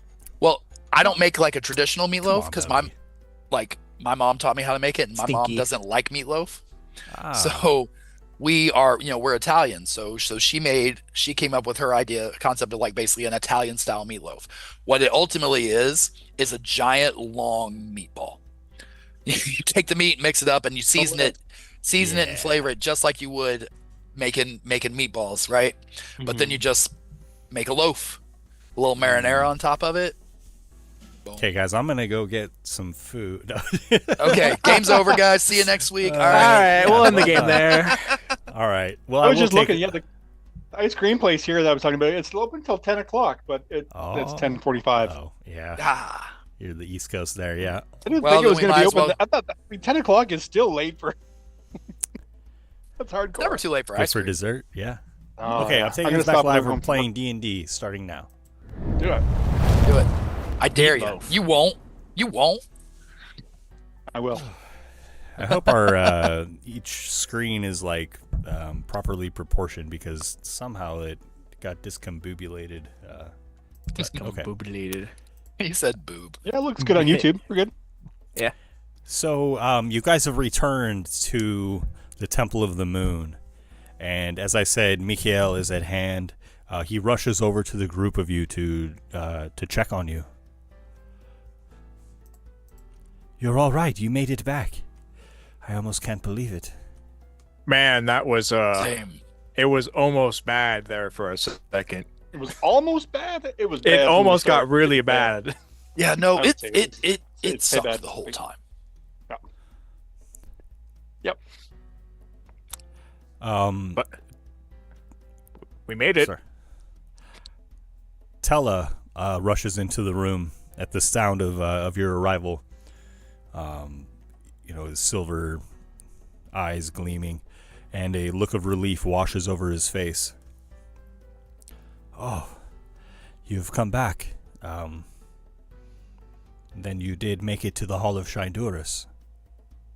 Finally, yeah. I'm gonna look behind me, behind Durin. Durin's gonna look behind him briefly. Is the portal still there? Or is there anything left over, or is it just like empty? Like it The doesn't portal is exist anymore? dissipated. Okay, good. Okay, we're good. Carry on. Your Bodhi, your window is mirrored.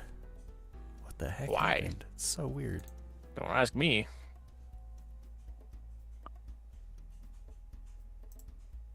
Okay. No wonder he's yeah, talking sorry, I don't backwards. even- Hilarious. I don't know how that happened. Okay, sorry. I'll work on that while we play. Gosh, okay. And Tella asks, then what of Shindurus? He looks apprehensive, nervous. Oh, we brought him with us. Wait. Yeah. In spirit. Ah. And also win an egg.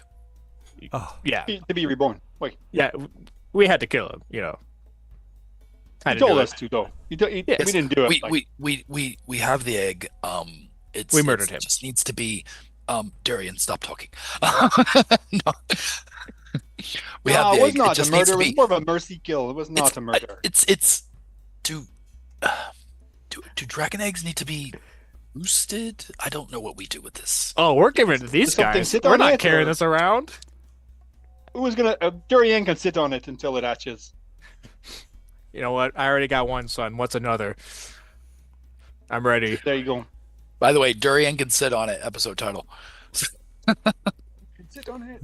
This is truly a weight off of my shoulders. Now I can tend to other matters, my other interests. I thank you.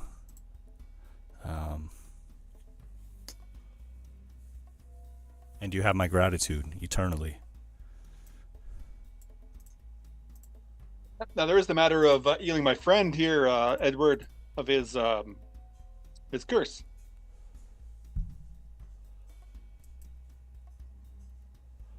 Of course, and you found the resources that you required therein? Right? Yes. Somewhat. Yes. Somewhat, okay. And then you were able to find the text that described the ritual? Yes. Yep. That is good. What are the details?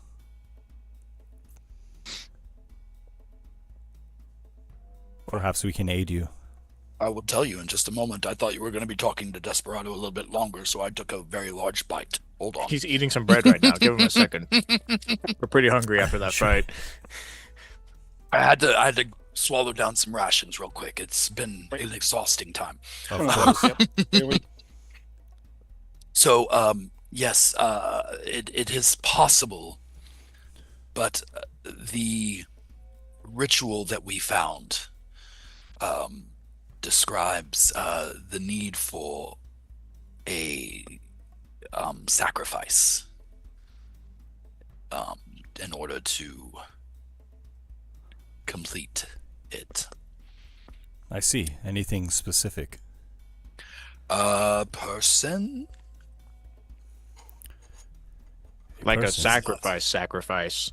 Yes, this is It's not not like a virgin or something, we can't- was it? No. Well, no, but it's still Might be you know. better. Do you mind if I look at the text? Sure. Yes, maybe you can find a different interpretation or put a better spin on this, because I'm not completely in love with the idea as of right now. Tella flips deftly through the book. Any beast will do. Any creature. But beware, because you will take on some of its traits.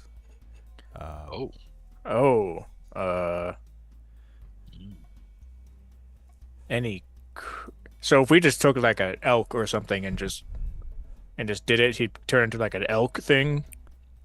You have a house cat or something? You know, we could use a cat. So Cats are useless animals anyways. We could just use. Do you mean Whoa. would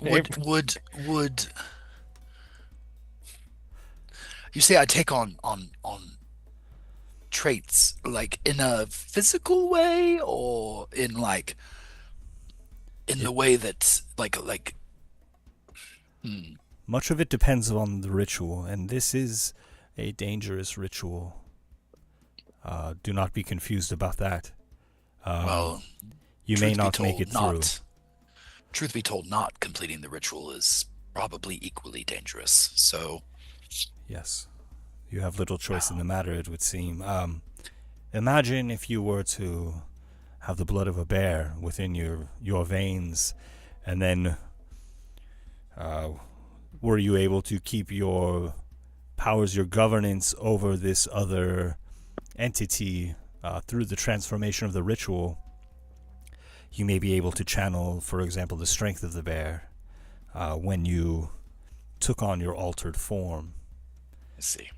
The purpose of the ritual is to purify your blood so that the moon does not command you, so that you're not overtaken, so that you not lose yourself when the moon is shown. If everything goes well, you should retain your own abilities and what you have mastered so far. It is the ungovernable that will be defeated, hopefully. So, would it alter my and I'm just curious, would it alter my my transformative state?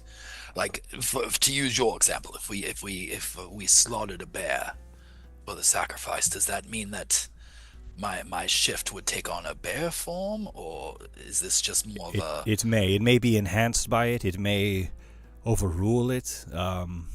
So it's sort of hard to say what will exactly happen until it happens.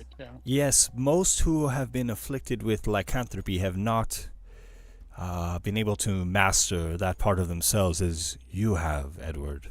Most of them are given to the primal urges that the moon brings when the moon brings it, and otherwise wait in terror and fear, simply waiting for the transformation. You, though, have learned to enact this transformation yourself, to initiate it.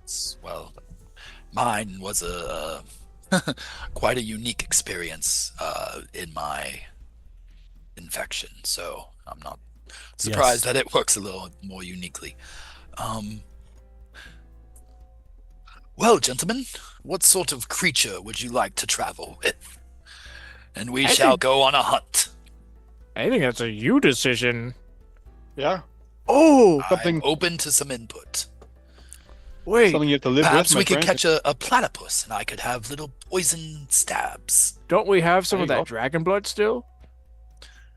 I think we have to sacrifice be a the creature. living- We would need the Does it have to dragon. be alive when we kill it? Bring it here and kill it in like a Does it circle have or to- something? Did you just ask me if it has to be alive when we kill it? I don't. Hey, now, all right. believe You you simmer did. down, boy. We're just gonna glaze over that part, Edward. I think. That's fair. Well, the ritual mentions a transfusion of blood. I think that it is assumed that a sacrifice must take place, but you say that you possess dragon's blood. I'm asking if we Can we? still do, because we kind of Yeah. use it in the broth. when we Now had this that seems celebration. this, No, yeah, this I seems to still have have some from yeah, for sure. So this seems to have sparked a bit of a curiosity within you. So you think just having the blood might be enough? It doesn't specifically say that we need to do make a sacrifice. We just need Just the the- blood. This is the blood of Rave, I believe. Yeah. Yes, If it would you enhance must you, have- Edward, I think it's a good use for it. I mean, I suppose if I'm going to pick a creature, unless anyone has any Tarask blood laying around, I suppose dragon is probably my best option. I don't know. You can Let get me much check worse. my maybe. let me check my pockets. I might have some. You mean like this Tarask blood? Now, be warned, the caliber of creature that you try to consume will reflect itself in the difficulty of the ritual. Oh, stronger So- creature, harder to survive. While I respect the ambition, you must take that into account as well. Well, it's However- not ambition; it's convenience. We have it here. That's all. Yes. And it would I lend simply you great power. it would. Do you know if, like, what sort of resilience does it take to get through this? Is it just a strong will? Is it a physical, just enduring it? You will meet this creature on, in another realm, so to speak, and you must overcome it in contests of fortitude, will, and reflex. If you are successful, then you will become what you wish. Well, I guess, Edward, the question here is what is your primary goal in this? Is it to be rid of your curse? My then primary perhaps we find a creature suitable to increase our chances of success. If your goal is to rid yourself of your curse and augment your abilities, this is another thing entirely. well, But it's not a decision for us; it's a decision for you, my friend. my absolute primary goal is first and foremost to rid myself of this curse, at least to a degree where I can maintain control of it once again. By the way, Then, but just below that, a very, very slightly lower secondary goal is to then go forward and murder those who did this to me in a exceedingly painful manner.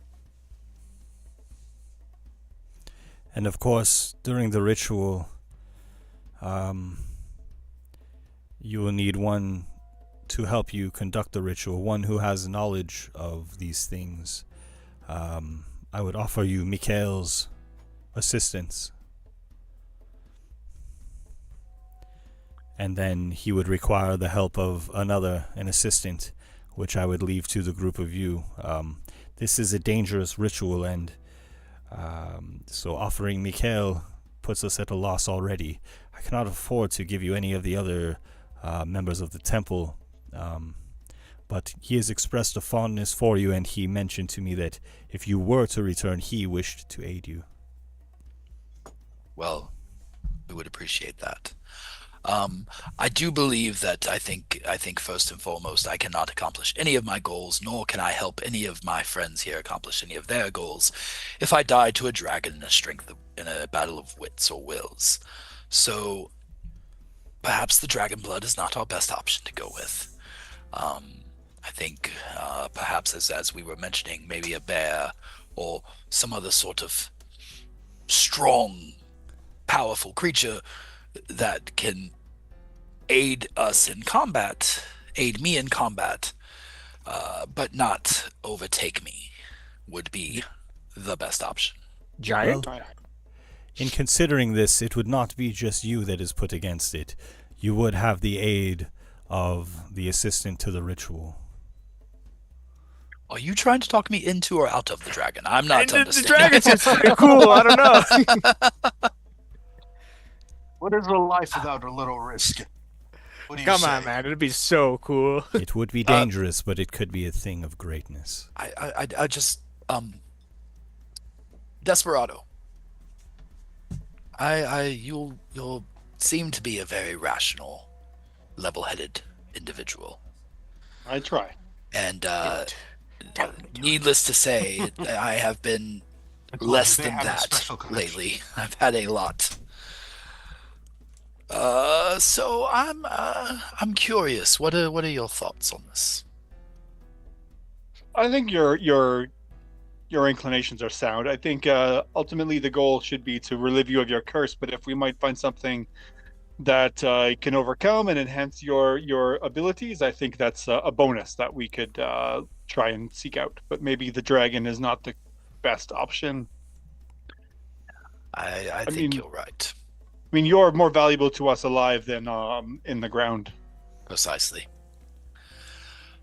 What's the? I'll turn back to them. What's the most powerful common beast that lives near within this range?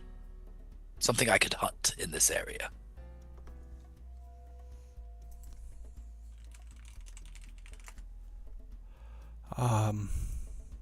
You might find a griffin out along the coast, or bears. I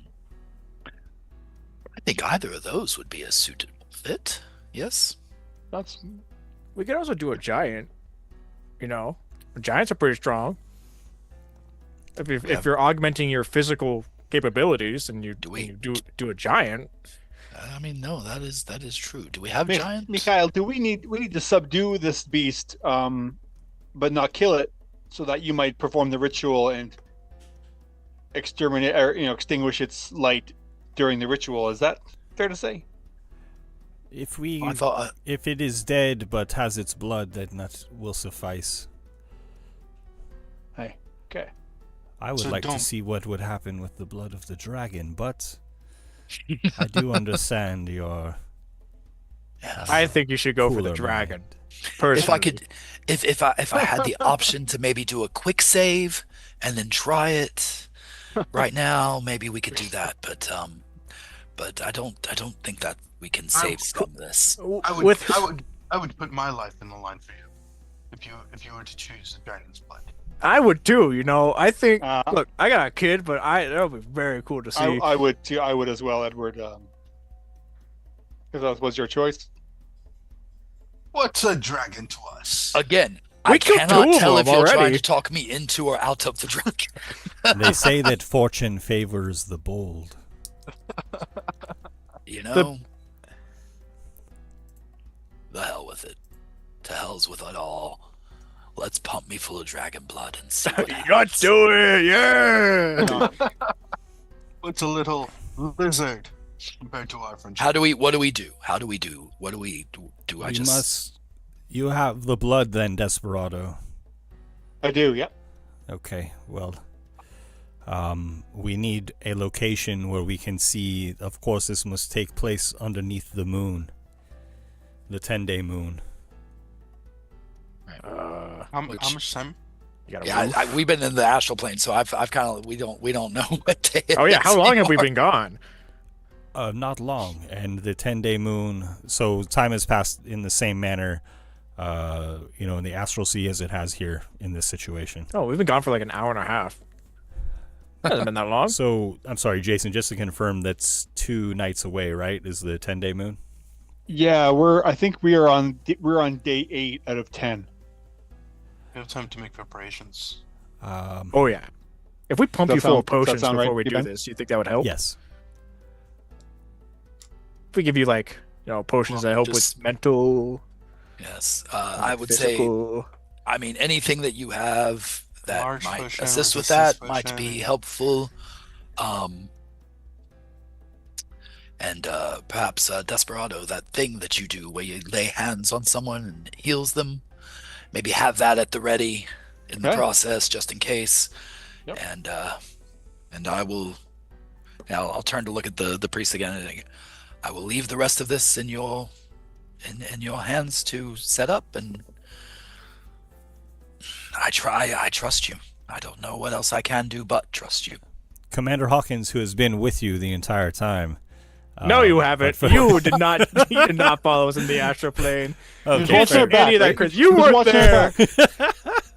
You weren't there. Where were you? He was taking care of my kid. He was having a hard time. He was like just twisting around. He couldn't move around the right way. So nothing ever snuck up on us, and that's because Kevin was there, making sure. Was he there? So perhaps if he did not make it through the portal, he apologizes and also mentions this matter is of more importance than my mission. You see to this, and I will go to the Sugar Bowl and see what gains I can make there on the 10-day moon. It should be a lot safer now that we killed Hideo. And the dragon. And a dragon. Oh, but yeah, and a dragon. Although that might also make the other giants a little bit more. Nah, not at all. It is giants that control the source that the ATK seeks to overcome there, but perhaps you can rendezvous with me after you complete this task, if it does not take the entire evening.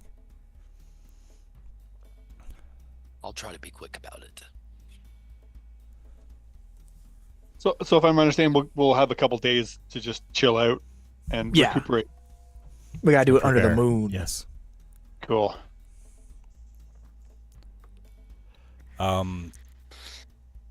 Telos steps forward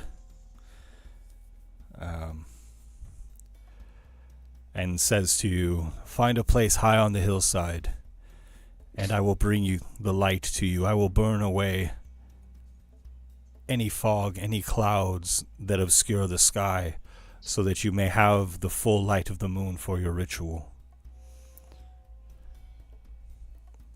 Can I use my cloak of the bat to do a little aerial survey to find a good spot? Yes.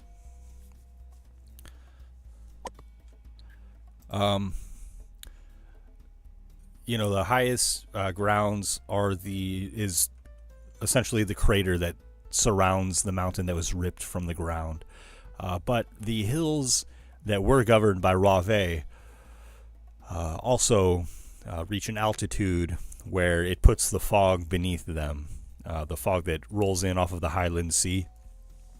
So, you would have at least the benefit of that altitude there at that nearby location. Or there are distant mountains that you might travel to. Yeah, I think just the peak above the fog would be fine. I don't think we need to go all the way out to the distant mountain. I think that's more variables that we don't need to deal with.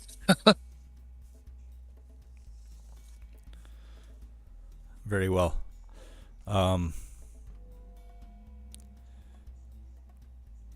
So you guys have a couple of days to prepare for this. If you wish, I'll leave it to you. So, above the table,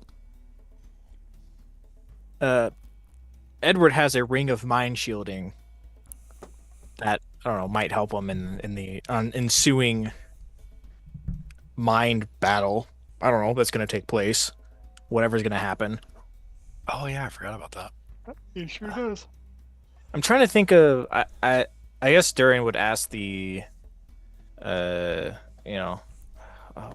was his name? Mikhail. Ikiel. Do you think if we drugged him up a bunch before we did this, that it would be better for him? Like, we just gave him a bunch of potions, and then we did this, it would mess with it, or it'd help him and his mind thing he's gonna have to do to enhance his abilities. Absolutely, and one of you will be there with him. You should decide who that will be. You will enter the altered state, and it is like a state of dream, and it should be one of you who is experienced in the powers of magic, arcana, or religion. Right. Okay. Well, thank you for that. And with that knowledge, if you said it's dangerous, obviously, if something goes wrong with Edward, like, a lot of bad stuff will happen. Like, he'll die, like his body would fail, or in the worst scenario, Edward may perish. What happens to whoever goes with him? Same deal? There have been situations where the one with him perishes as well. But the main danger lies with Edward. Okay. Alright. So, shall I go? I think you gotta. Yeah. Sounds like... Whoops. Oh, did we lose you, buddy? Oh, Nope. You're back. Nope, I'm here. Ignore that. It sounds like it's Well, yes. I have some treats then, if that's the case, for my pals, my friends. I have a potion of invulnerability. I have 7 potion of healing. I got 3 greater healing potions. Just around. I still have a potion of speed. We got that robe that we just got, that stun stuff. I got some goodies. We can maybe buy some more potions as well. But I mean, what I have right now is still pretty good. Yeah. I don't know if any of you want to take that for this thing. I don't know if that works in this weird dream state.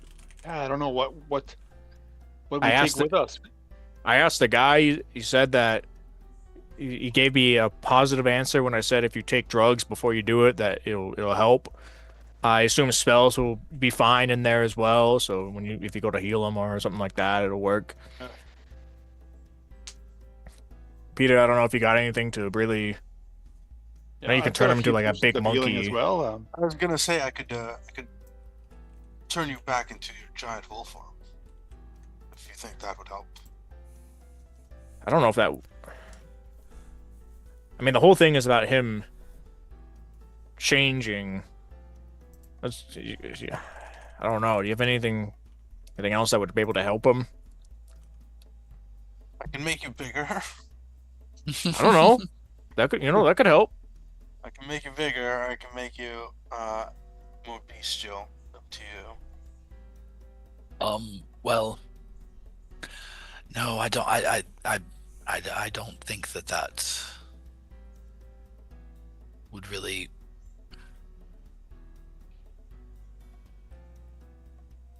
Yeah, I don't know if that would what that would provide for me for this situation. This is so strange. I'm going into a battle. And I don't even know how we will fight.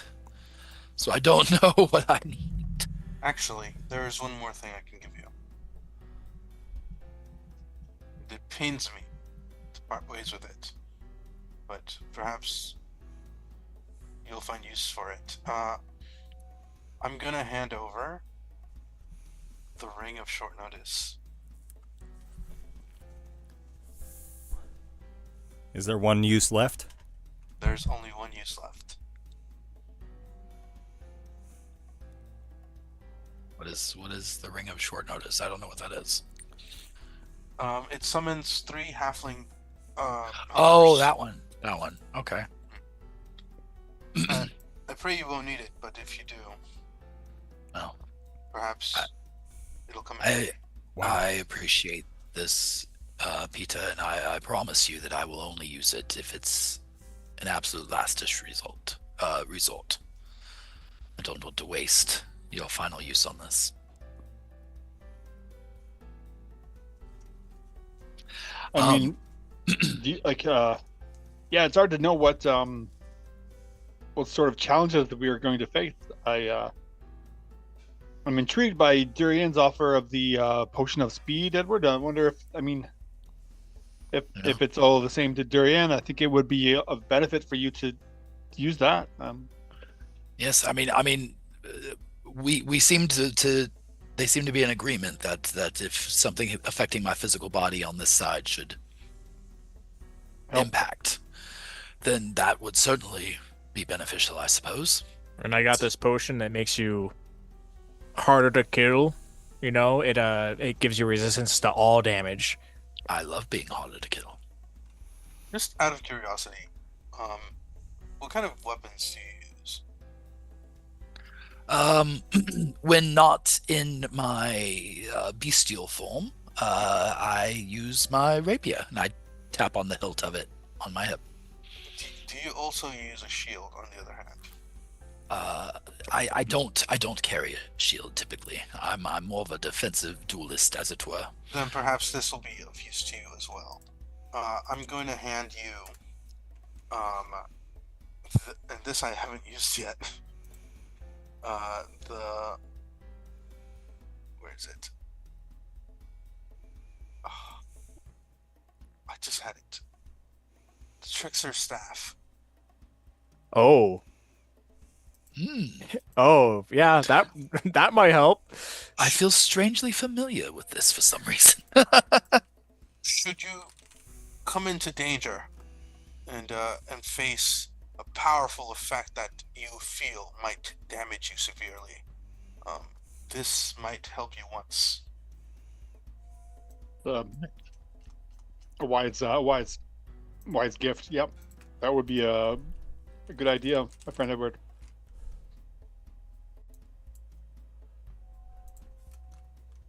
Right. That is all the gifts I have for you. How much more room you got? I got this robe from the moon. I can just drape it over you like a blanket. I think this should all suit me quite well. You're like right now. I feel like you're pimped out in like magic. Yes. I would ask one last favor of you all, my friends. Okay.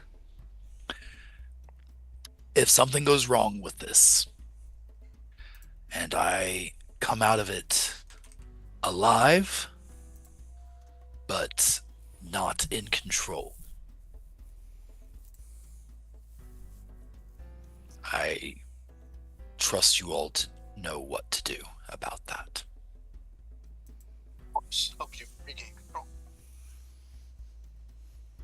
If that is an immediate possibility, then yes. Otherwise, if I'm alive, I cannot be alive and not in control. Listen, so if I am not in control, I'll tell you to look at the rabbits, look at the flowers. Yeah, exactly. I trust you all to He's gonna give you the Lenny treatment. What Come in the on, man. world? Yeah, Edward, I got you. Edward, I'll do it if no one else does. I'll be sad, but I'll do it. I knew I could count on you, Toby.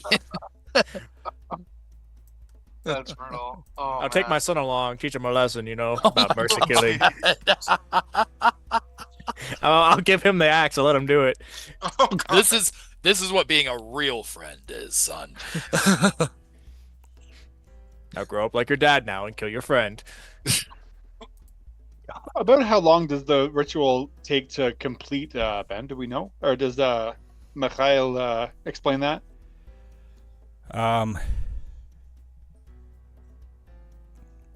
Perhaps an hour in real time. Okay. Is it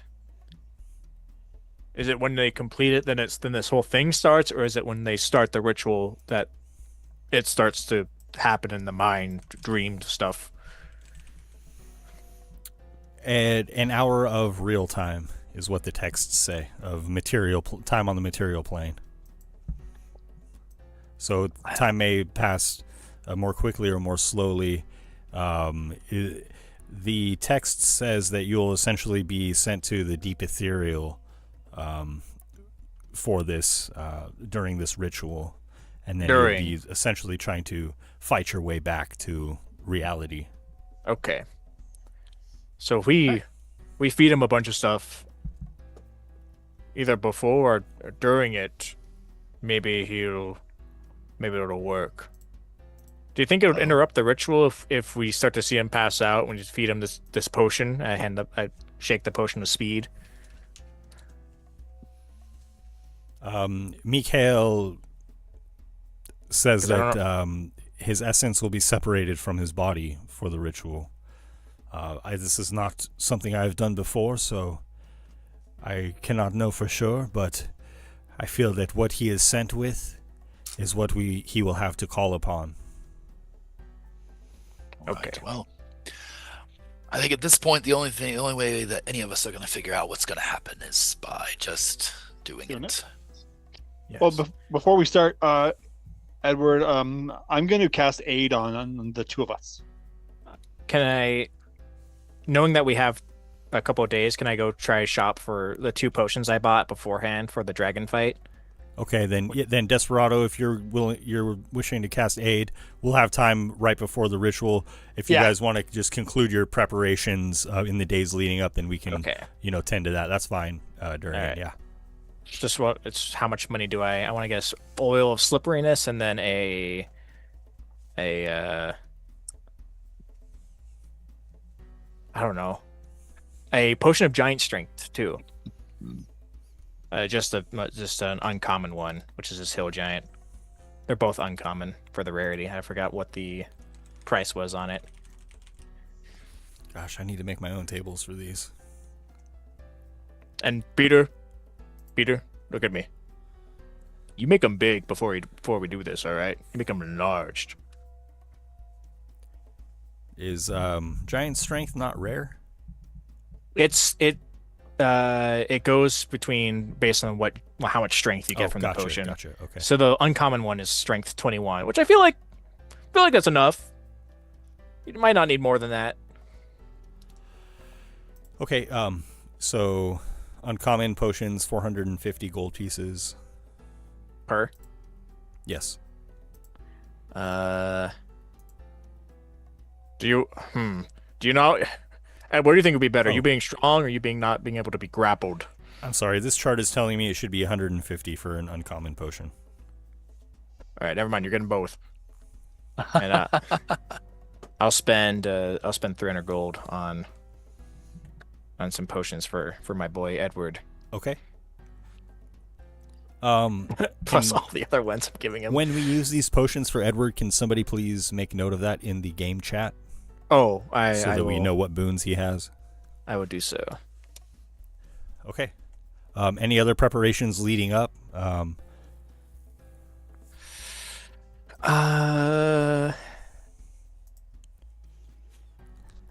Anything else you wish to tend to in the 2 days leading up to the 10-day moon? I can't think of anything else that. I mean, I was thinking about using a bless spell on us, but it only lasts for a minute, so I wouldn't be able to cast it before the ritual starts. So I might have to use that once we are in our mental state. Gotcha. The potion of speed only lasts a minute as well, so I'm trying to think of. Yeah, some will last an hour, so it wouldn't really be. But time would be different. I don't know if it would be longer in the mental realm or shorter. Right, that much is unclear. If it gets there, right? Right, and drinking a potion takes about 3 seconds, so keep that in mind. I think I'll do this. I think what I'll do is I'll give Edward. I'll put on his physical body. I'll give him the 2 greater healing potions I have, and then I'll do the same with the speed potion, the potion of speed. So they're on his person, and maybe he can do some. I should mention too, I also have 2 greater healing potions. Do you? Of my own, yeah. Okay. I'll take 1 back, but I'll give you another just in case. And God, you use them on us while we're unconscious, Durian. That's what I was asking, but he said they'll go into it with whatever they've been given. The potion of invulnerability only lasts a minute after you drink it as well. Who knows how time is going to work? Okay. Yeah. Then the day of the 10-day moon comes. Okay. Yes. So I'll give. Let's see. How long? Okay, that's an hour, and I think the other one is an hour as well. Or we'll see whatever it says. Tella summons you to the Temple of the Moon. And the old man with silvery, scaly skin says to you, tonight we will be working together to overcome what has begotten you, Edward. Know that you have my blessing, and call upon me if you need aid, and you will gain inspiration from Tella. Thank you.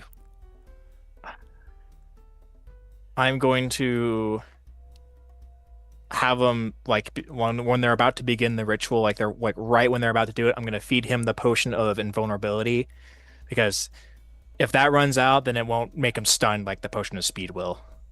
And if it works, it works. If it doesn't work, then nothing negative will come from it. And so Shograflees leaves the skies of the north, and the Hedlevin Mountains are set to darkness, and you see the silvery light rise over the crater of the mountain that is taken into the air. And you are making... I'm sorry. Yes. I'm sorry. Just one last thing, just as like a last minute thing. Okay. I do want to, since I'm going in, however I enter in or whatever, I will go into the ritual if I'm able to in my shifted form with an activated right. Thank you. Okay. Is that like doable for it? Yes, it is. Okay. So that's a deep cut on myself. It's you always roll high on those, Chris. Right? Yeah. Where's the ones for that? You could drink a healing potion or something. Nah, I'll be all right. I still got 68. So I feel like you guys would find yourselves upon the snowy hills amidst the city of Nimnayala as you await the moon. Mikhail suggests that to avoid Edward losing control of himself, we should tie him down to this log, I think. Insight check. What's that? Can I make an insight check on that? For what reason? It's tying somebody down. It just seems like a little bit weird. when they're supposed to be fighting something. Right? I'm already leaned against the thing. I'm already positioning myself to be tied up. Peter, you can make an insight check to see what Mikhail means by this.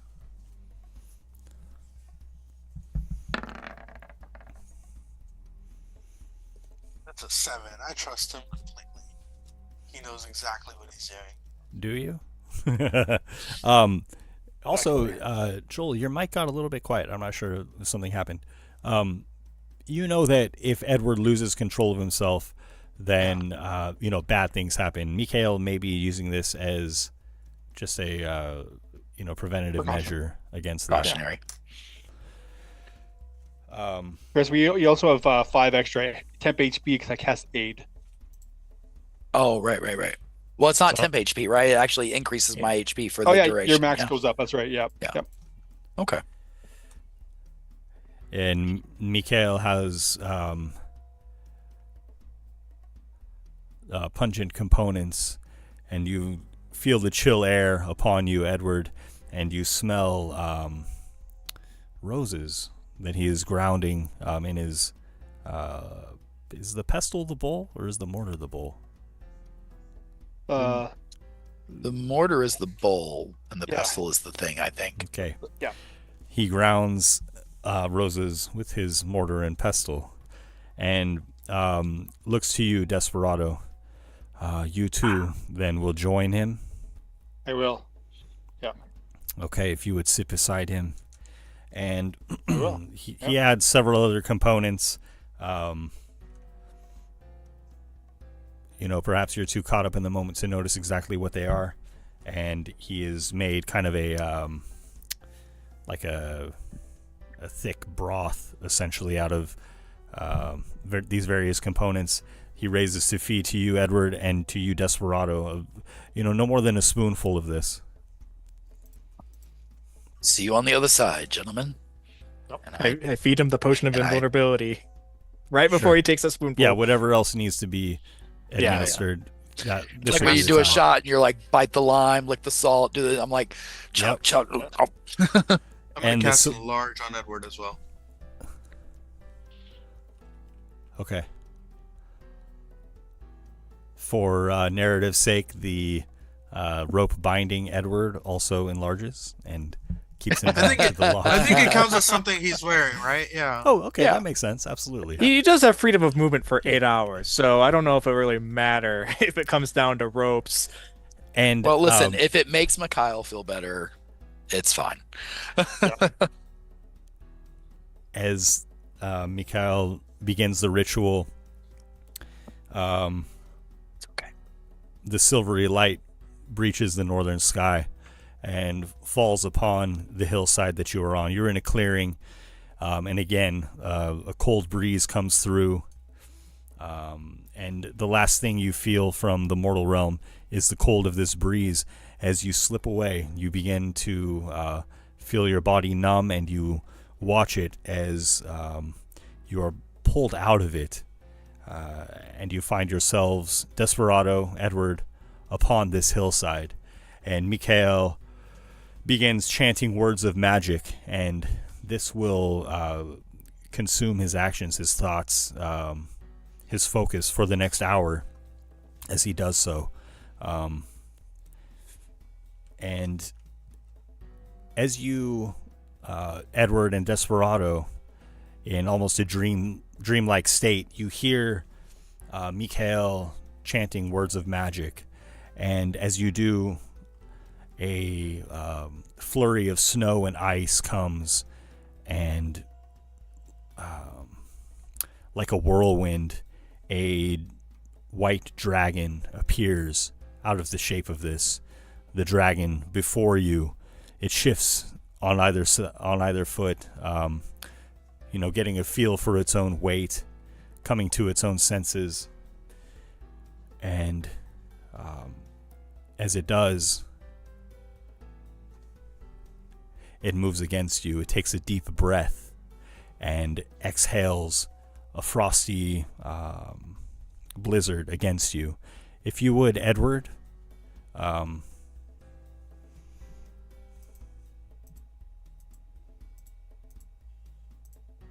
I'm sorry. Let me see here.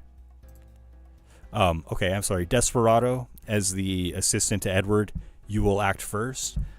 Seeing this dragon form before you, and it begins to unleash its icy breath.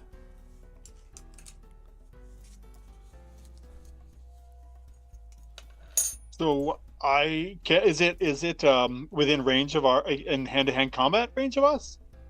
That it's. You can certainly move towards it and engage it in that way if you wish. And we are under the impression that this is our task is to overcome the beast before it basically takes over my friend's spirit, essentially. Yes, and you see the likeness of Rave, the white dragon whose blood you are using in this ritual.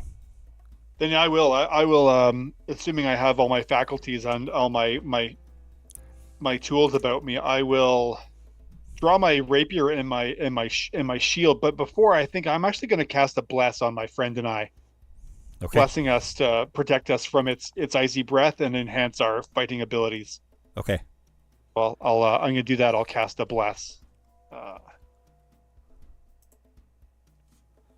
Yes, please. But in hopes of protecting Edward, I'm going to stay close. That my aura of protection might keep him protected as this frosty breath that we know we've already dealt with would be coming our way imminently, I'm sure.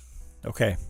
As you do so, you see Mikhail, appearing almost as a ghostly figure on the material plane to your perception from the deep ethereal, and you see him move swiftly, and he makes deep incisions in Edward's legs and arms. Edward begins to bleed profusely, deeply, the snow below him turning a crimson red.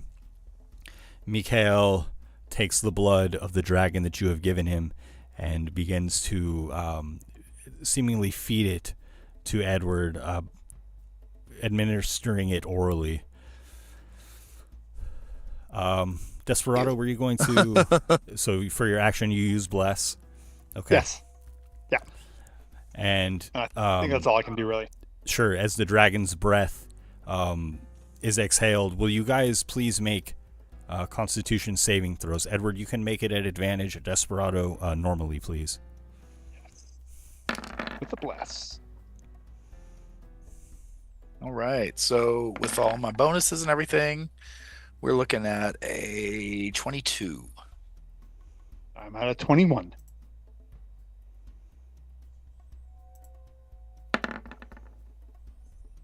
Oop. Big one. Oh. Hey. Is that good or bad? Can't Why be good. is the what? Did he hit himself? So the way I'm adjudicating this is through contests. Edward, you feel yourself surrounded by the icy breath of the dragon.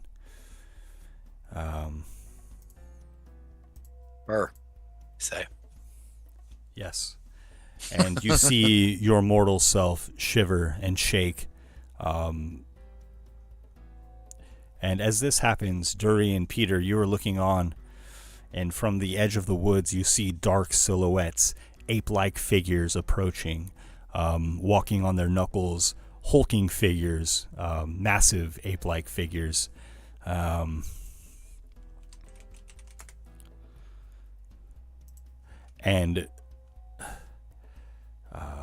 with their bluish faces, massive fangs, they leap into the clearing and begin to rush towards Edward's body as it lays prone, tied to the felled tree. You may act against these if you wish. Oh my goodness, there's so many fun ways for me to die right now. How many? There are two of these creatures, these demonic presences that leap forward.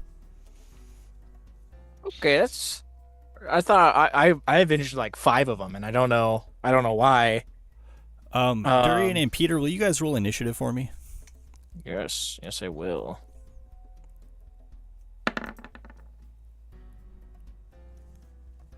Oh.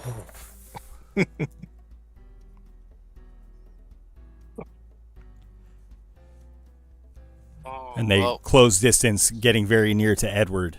Durian, you can act. All right. This initiative order is weird. I am going to.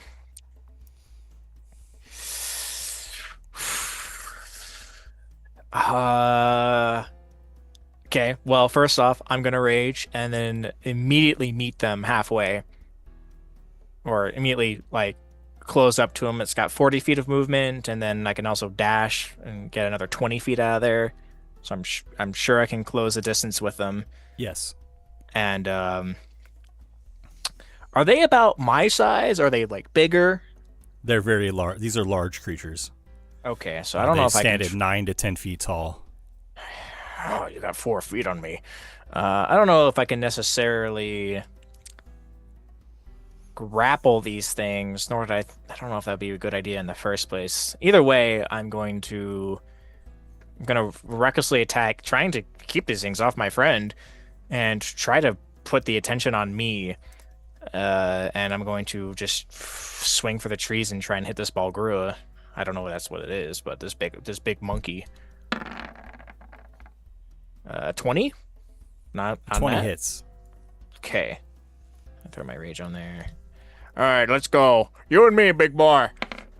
It'll be 18 for the first. We'll swing into him, and then another backhand for 23 to hit.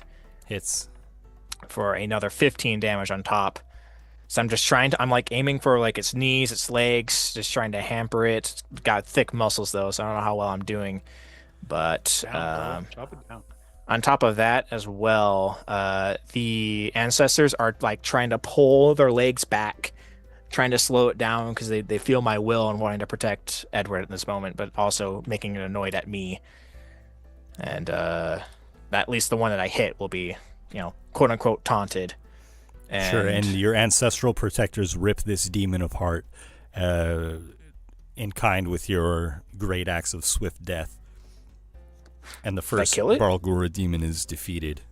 How close is the other one? The other one is also running across the hilltop. It is closing quickly on Edward. It is Peter's turn. Peter, get that guy. Closing in on Edward? Yes. Well, I can't allow that. So, let's see. Is it within? No, I don't need. Yeah, I'm gonna whisper in its mind. Okay.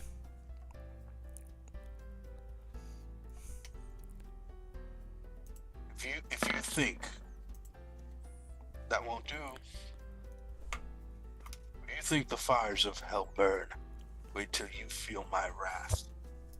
And it's going to be forced away from him. Okay.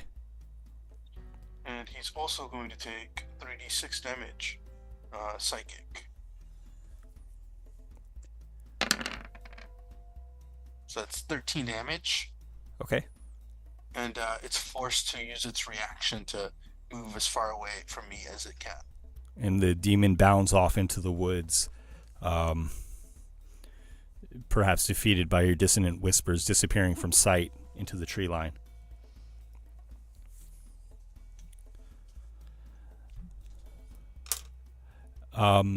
Before you, Edward and Desperado, Rave brings herself up to her full height, standing on her back haunches, spreading her wings, and imposing its frightful presence upon you. Desperado, you can act first. Do I need to make a saving throw? What would you do in this situation as this unfolds? So you can act as though you have a turn. I mean, I would feel compelled to fight the beast again. This is my I'm okay. Assuming our test. Yes. So I would be inclined to try and drive my rapier, that's blinding light into Rave's belly as it kind of goes up. Okay, make your attacks, please. All right.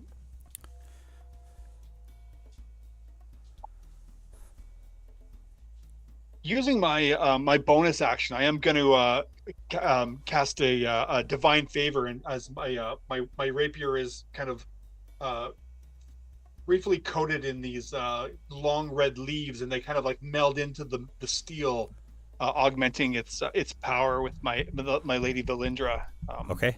Trying to help my friend Edward, so I'm going to use that divine favor. So let me drop off the thing. I'll turn that on my attack damage. Here we go. Okay, now I'm going to attack with my rapier at this thing first. That's a 22 on the first side. Will hit. Nice. Okay. Or that's going to be 13 radiant damage on the first jab. And 18 on the second jab. Will hit. Nice. Okay, I wasn't sure. Or another 13 radiant damage. Okay.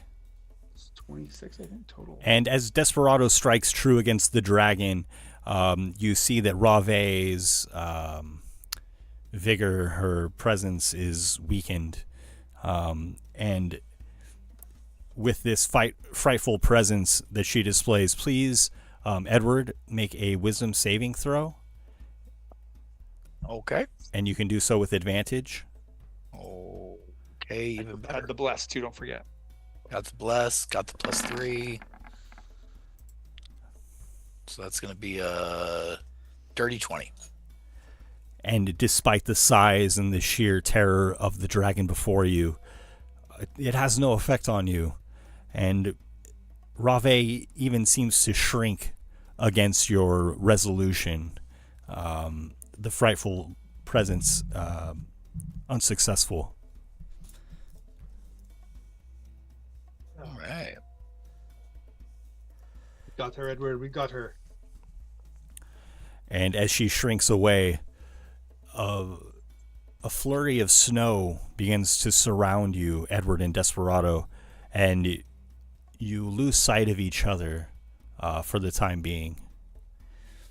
And back on the material plane, as Durian and Peter have dispelled the two demons that have leapt into the clearing, still another two leap forth, much like the two that preceded it, and these two ape-like creatures rush across the snowy hillock, approaching Edward. Durian, you may act. Well, no, I'm not going to let him do it. I'm going to try and close with 40 feet and see if I can get within striking distance of one of these weird monkeys. Okay. And attempt to take it down. Attempt to take it down again. See if I can manage. If I am within range, I'm going to make some reckless attacks with the axe. Get out of here. Leave. I crit. This thing it might just be Buko dead. That's 8, so that's 20 damage flat. And then if it's still not dead, we'll give it another throw. We'll hit for another 12 on top. And you strike the demon down. It disappears beneath your great axe. And if I don't think I have enough movement to get to the other one, but I'm going to look at it menacingly and be like, you better get out of here, man. I'm going to kill you dead. Menacingly. And that'll be it. Okay, and as the other demon strides forward towards Edward, Peter, you may act. Okay. I've had good luck so far with Dissonant Whispers today, so let's give it another shot, Ben. Oh, a 3 for the save. That won't do. So okay. It's going to take some damage, and it's going to be forced to run away again. 13 psychic damage. This demon is turned away, and you see it dissipate as it enters the woods. And almost just it listened. In the same instant that it disappears, you see 4 heavily clad warriors step forth. They're wearing the symbol of the moon, and their swords are sheathed as they step forward to take account of what is transpiring here.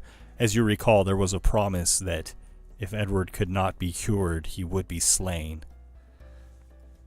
And from... Sorry. Oh, hey guys, we're doing that right now. Give it a little bit. They nod solemnly, waiting to see how this unfolds. And Edward, Desperado, as you find yourselves in a blizzard, you hear the cry of the dragon, and you see its silhouette moving amongst the snow blowing all about you. How do you respond? Well, I am in my hybrid form now, so I will. Once I realize that it's moving around in the snow, it's using the snow to cover itself, to where we can't see it. I'm gonna go with a little daredevil maneuver, and I'm going to close my eyes. I'm going to take a moment to take a nice deep breath. And I'm going to strike in the direction of the stench of dragon. Okay. Make a perception check for me, please. Okay. I do have advantage on perception checks based on smells or hearing. Okay. Actually, Daredevil. Just saying. Wow. Don't need the advantage, though. You sniff it out easily. I like to think like maybe like as it's like trying to like swoop around behind me, I just like come back and catch it. Absolutely. You know? Make your attacks with advantage, please. All right. First one will be a 17. Okay, we'll miss. Okay. Next one 19. We'll hit. All right. So we'll get 6 and 9. Nice. 15 points of damage off of that. Okay. And then can I get my bonus action attack too? Yes. All right. That's a 21. So that one will get me another 15. I will say, you cleave into this dragon, and the fire from your claws singes it. You're hopped up on strength potion right now. Just putting it out there. Yeah. Oh yeah.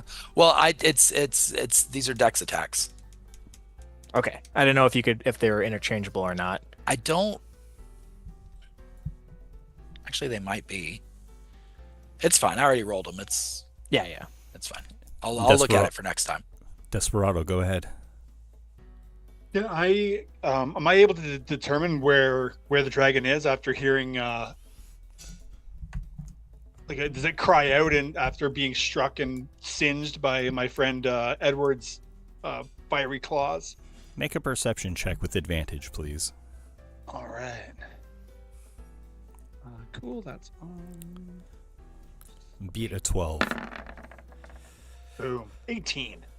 Yes, you see Edward's silhouette, huge, hulking, as he assails the dragon, and you see the sparks of his claws.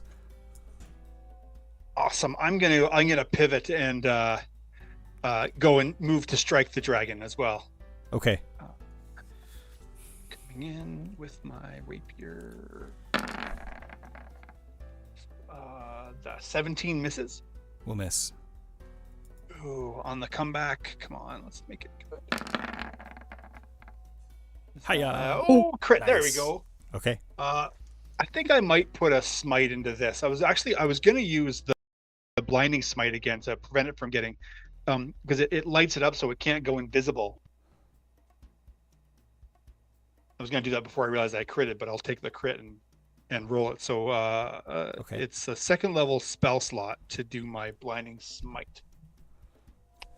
Just ignore the dice. I just wanted to bring up the spell so you can see. But the total damage is going to be, I believe it's 2d6s. So the total damage will just be 25 radiant damage. Okay.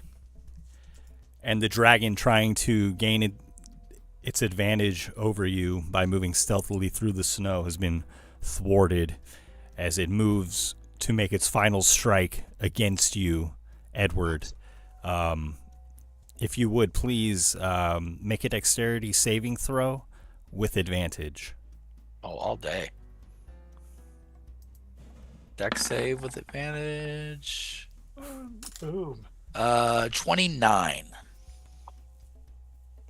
And you easily move out of the way of the dragon, and you deal to it its final blow, slaying it outright. How do you kill Rave for the final time? Well, I imagine we're still caught in this snowstorm surrounding us. So my eyes are still fully closed, and I'm just in that, like, you know, in that Zen mode where I just caught the dragon. So I would imagine as Rave has re-maneuvered to try to get the jump on me, and as they lunge in, I would just sort of like sidestep, and then as they like come past, I would catch my claws into their neck and just pull down as they force past, and just rip it asunder. And again, the dragon's head is severed as you defeat Rave, and you see Mikhail on the mortal plane as the snowstorm subsides, and you are brought back to this snowy hill, and Mikhail faints from exhaustion, no doubt. Durian and Peter, you have been fending off beasts, demons for nigh on an hour, and Edward, you begin to cough, and Desperado, you as well.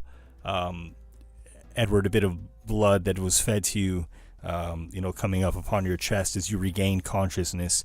You feel refreshed, powered anew, as you have made it through your trial. Nice. All right, guys. How you feeling, buddy? You gonna kill us, or I might. What is it? Ugh, that taste. Oh, that's the blood. Oh, Gamey. It's like gamey. no, steak. I think we're okay. Desperado, are you all right? All right. Yep. I look around. I just see like where- like slaughtered demon corpses laying around. Like, yeah, we've been busy. what on earth? For every demon corpse you see here, just doubled it, because that's the amount of times that Peter has scared him away. Oh, by the gods, how many things want me dead? Not those guys. And I point over to the Dragonborn people in the corner watching. Ah, good evening, gentlemen. Don't worry, I'm under control once They more. sheathe their half-drawn swords, and they nod and simply walk away. All right. Cool. Just no other. All right. Okay. Listen, they stuck to their word. That's as much as they owe us. That's true. They didn't try to kill us when they knew Yeah. that you were your whole thing. And trust me, even though I am healed, I'm pretty sure after everything that we've been through, none of us are in the place or the mood to deal with that battle. So I'll take that win. And then I'll about this moment that Edward will notice that Mikhail is like passed out and be like, oh my God, is he all right? Oh, you killed him. Oh no. Oh, there was a price. Oh. Don't do that. Edward, no. He's breathing. It's fine. It's a funny little joke, you know. You love jokes, don't you? I kick him a little bit. Edward is hysterical. Yeah, you're still tied up here. Let me get you out of those. Well-timed jest. For sure. Right. Was it? Maybe. Look, you'll never kill an innocent person ever again, Edward. You're fine from here on out. Everyone you kill from this point on is evil, 100% without a doubt. Don't even worry about it. Right? Huh? Those that deserve it. I mean, just Or because at they're least evil they'll doesn't- deserve it. Just because they're evil doesn't mean they deserve it. There's a whole like PJ. He was mean, but he was a kid. Anyhow, I'm hungry. You want to get some food? Yes. Yeah. Do you have cravings for like frozen stuff now, or how does that work? No. I just want. You don't have this figured out? I want elk for some reason. I don't know. Oh, okay. Let's hope nothing bad happens to you when you eat elk. For some reason, I'm craving bacon. Bacon? I want ice cream. You know what would go good right now? Meatloaf. It's just like one big ball. It's like a cylinder of meatloaf. Yeah, with bacon. With bacon on it and ice cream. Inside of ice cream. Wait. Ooh. We gotta cook. We gotta go back to the camp and cook. Hey, thank you guys for this ritual, but we gotta go make some food. Right food. here, my friend. We'll do it up right nice. Mikhail regains consciousness, and he grasps your wrist firmly, Edward, looking into your eyes. Then we did it. Yes, you did this for me, and I could never repay you. I could never thank you enough. I am indebted to you. Perhaps in time you will repay the debt, but for now think nothing of it. It is my duty. And it is a duty that you have served quite well. So is it true then my friend is no longer chasing the moon, I guess? We have no... Mikhail looks up to the moon that shines above, pouring its silvery light upon you. He has not turned. We have succeeded. And now, at least if he turns, it is of his own accord and not of someone else's. Will you freak out when you get really hurt now? I imagine that probably would still happen. That's more of just like an instinctual. It's still a little. I could hit you a bunch and we could still find a little out. Crazy left in him, Durian. Don't worry. Yeah, just the crazy that was there to begin with. Right. Just the right amount of crazy crazy that's supposed to be there. I could like hack at him with my great axe, and he's like a 6 crazy now. Let's just find out when. I could hit you real hard. I am aware, Durian. I'm just saying. Okay. Then shall we return to the fort, or do you wish to rendezvous with your friend, Commander Hawkins? Commander, let me ask how excuse me, how am I feeling at this point? Like, I just went through this whole thing. Am I waking up feeling refreshed and great and strong and ready to face the day, or do I feel drained like I just fought a dragon? You do feel quite drained. I suspect a lot of you do. Desperado and Edward from fighting Rave again, and Durian and Peter from dispatching so many demons. I'm covered in blood. I mean, I don't much sulfur. I don't think if we're not needed at the temple, we could always stop for a meal at the fort on our way through. Oh, well, I gotta go back and collect my son, so we should at least do that. Make that meatloaf and maybe have a nice nap. And Okay. nonetheless, you all have succeeded in helping Edward overcome his blood curse, at least the bad part of it. See what this turns out to be. Do I feel dragony at all? You feel, as you focus on that part of yourself, just almost as though ice is running through your veins. And when you breathe deeply, you feel the cold wind fill your lungs. Because I'm a cold-blooded killer. That's why. Yeah, you've killed innocent people. Okay. Was that not what you were referring to? Oh, sorry. I didn't mean to. I thought I was trying to follow along. Oh, that's my bad. Don't worry, you're done with that, right? No more. It's over. Maybe we'll see.